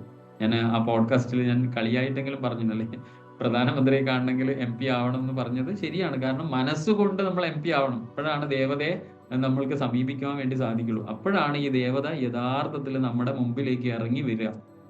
അതപ്പോഴേ യാഥാർത്ഥ്യമായി മാറും. അങ്ങനെ ബന്ധം ദേവിയുമായി സ്ഥാപിക്കുന്ന സമയം അല്ലെങ്കിൽ ആ പക്ഷം നമ്മൾ ബുദ്ധിപരമായി ഏറ്റവും ഉയർന്ന തലത്തിൽ വിരാജിക്കും. ഹയർ ഇന്റലക്ട് ആയിരിക്കും നമ്മൾ ആ സമയത്ത്. എന്ത് പ്രശ്നം വന്നാലും വളരെ calm and cool and quiet ആയിട്ട് അതിനെ നമ്മൾ നേരിടും. ശാന്തമായ പ്രകൃതത്തിൽ എന്നും പുഞ്ചിരിച്ചുകൊണ്ട്. ഭഗവാൻ കൃഷ്ണനൊക്കെ കണ്ടിട്ടില്ലേ, മഹാഭാരത യുദ്ധം നടക്കുന്ന സമയത്ത് പോലും പുഞ്ചിരി കൃഷ്ണന്റെ മുഖത്തുണ്ടാവും. കാരണം എന്താണ്? കൃഷ്ണൻ എന്ന് പറയുന്നത് ഉയർന്ന ബോധതലമാണ്. നമ്മുടെ ആ ബോധതലത്തിലേക്ക് നമ്മൾക്ക് എത്തണമെങ്കിൽ നമ്മൾ എന്ത് ചെയ്യണം? മനുഷ്യന്റെ ഈ യുക്തി വേണ്ടെന്നല്ല, പക്ഷെ യുക്തി കൊണ്ട് വിശകലനം ചെയ്യാനിരിക്കുമ്പോൾ നമ്മൾക്ക് തെറ്റിപ്പോകും. കാരണം അത് സൂക്ഷ്മ തലമാണ്. അതിനെ മനസ്സിന്റെ തലം കൊണ്ട് തന്നെ ഇതിനെ ഇന്റർപ്രറ്റ് ചെയ്യാൻ നോക്കണം. അതുകൊണ്ട് തന്നെയാണ് മനസ്സിന്റെ തലമായത് കൊണ്ടാണ് ശബ്ദങ്ങൾക്ക് മന്ത്രം എന്ന് പേര് വന്നത്. അല്ലെങ്കിൽ ശബ്ദം നാട്ട് പേരിട്ടാ പോരെ. എന്തുകൊണ്ടാണ് മന്ത്രം? അത് മനസ്സിന്റെ തലത്തിൽ സംഭവിക്കേണ്ടതാണ്.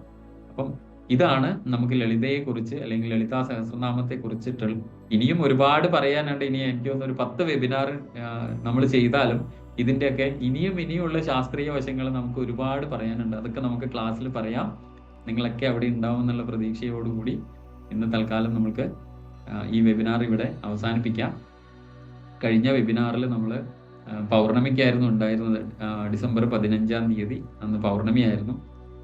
അപ്പോൾ അന്ന് നമ്മളൊരു മെഡിറ്റേഷൻ കൂടെ, ഒരു 10 മിനിറ്റ് മെഡിറ്റേഷൻ കൂടെ നമ്മൾ അന്ന് വെബിനാറിന്റെ ഭാഗമായിട്ട് ചെയ്തിട്ടുണ്ടായിരുന്നു. അപ്പോൾ ഒരുപാട് നല്ല റെസ്പോൺസസ് വന്നു. ഒരുപാട് ആളുകൾ വളരെ സന്തോഷം പറഞ്ഞു. അത് യൂട്യൂബിൽ ഞങ്ങൾ ഇതിൻ്റെ റെക്കോർഡഡ് വീഡിയോ അപ്ലോഡ് ചെയ്ത സമയത്ത് മെഡിറ്റേഷൻ ഞങ്ങൾ ഒഴിവാക്കിയിട്ടായിരുന്നു ചെയ്തത്. പക്ഷെ അതും ഈ പറയുന്ന പോലെ ആളുകൾ ഒരുപാട് റിക്വസ്റ്റ് ചെയ്തിട്ട് വീണ്ടും അതൊരു സെപ്പറേറ്റ് വീഡിയോ ആക്കിയിട്ട് അപ്ലോഡ് ചെയ്തു. അതൊക്കെ നിങ്ങൾക്ക് ആക്സസ് ചെയ്യാൻ പറ്റുന്നുണ്ട്, നിങ്ങൾ അതിൽ ഒരുപാട് സന്തോഷം കണ്ടെത്തുന്നു എന്നൊക്കെ അറിയുമ്പോൾ ശരിക്കും ദേവി നമ്മളെ ഏൽപ്പിച്ച ഉത്തരവാദിത്വത്തിന്റെ ആ ഒരു കാഠിന്യം എന്ന് പറയില്ല, ആ ഒരു മാധുര്യം എത്രത്തോളം ഉണ്ട് എന്ന് നമ്മൾ മനസ്സിലാക്കുന്നു. അതുകൊണ്ട് നമുക്ക് ഇന്നും ഒരു ഷോർട്ട് മെഡിറ്റേഷനിലേക്ക് പോവാം. കാരണം ശരിക്കും നമ്മളെ ഇന്നത്തെ ദിവസവും കുറച്ച് പ്രാധാന്യമുള്ള ദിവസം തന്നെയാണ്. ശരിക്കും ദേവതാ കാലഘട്ടം തുടങ്ങി. കാരണം ഡിസംബർ 21 വിന്റർ സോൾസ്റ്റിസ് അല്ലേ കഴിഞ്ഞു. അതാണ് ഇന്നലെ meditation day, world meditation day ആയിട്ട് ഐക്യരാഷ്ട്രസഭ പോലും തിരഞ്ഞെടുത്തത്. വളരെ കൃത്യമായി, നമ്മൾക്ക് ഇതിലൊന്നും ശാസ്ത്രീയത കാണുന്നില്ലെങ്കിലും വിദേശ സമൂഹം വളരെ കൃത്യമായി അവർക്ക് ഇതിൻ്റെയൊക്കെ ശാസ്ത്രീയത അവർ പിന്തുടരുന്നുണ്ട്. നമ്മുടെ ഋഷീശ്വരന്മാർ നമ്മളോട് എത്രയോ കാലം മുമ്പ് പറഞ്ഞതാണ് ശരിക്കും ഇന്ന് വിദേശ സമൂഹം അല്ലെങ്കിൽ പാശ്ചാത്യർ പിന്തുടരുന്നത്. നമ്മളാണ് ശരിക്കും ഇപ്പോൾ ഇരുട്ടത്തിരിക്കുന്നത്. അപ്പോൾ അതുകൊണ്ട് ഇനിയെങ്കിലും നമ്മൾ ആ ഇരുട്ടിനൊക്കെ മാറ്റി വെളിച്ചത്തിലൂടെ സഞ്ചരിക്കണം. അതിന് നമ്മൾക്ക് ഏറ്റവും എളുപ്പം നമ്മൾക്ക് കൂട്ടുപിടിക്കാൻ പറ്റുന്ന ഒരു ദേവതാ സങ്കല്പമാണ്, അല്ലെങ്കിൽ ആ ദേവി ചൈതന്യമാണ് ശ്രീ ലളിത പരമേശ്വരി. അതുകൊണ്ട് എല്ലാവരും മെഡിറ്റേഷന് വേണ്ടിയിട്ടൊന്ന് തയ്യാറാവുക. ഇന്നത്തെ ഈ ഒരു വെബിനാർ സെഷൻ ഇവിടെ അവസാനിക്കുകയാണ്.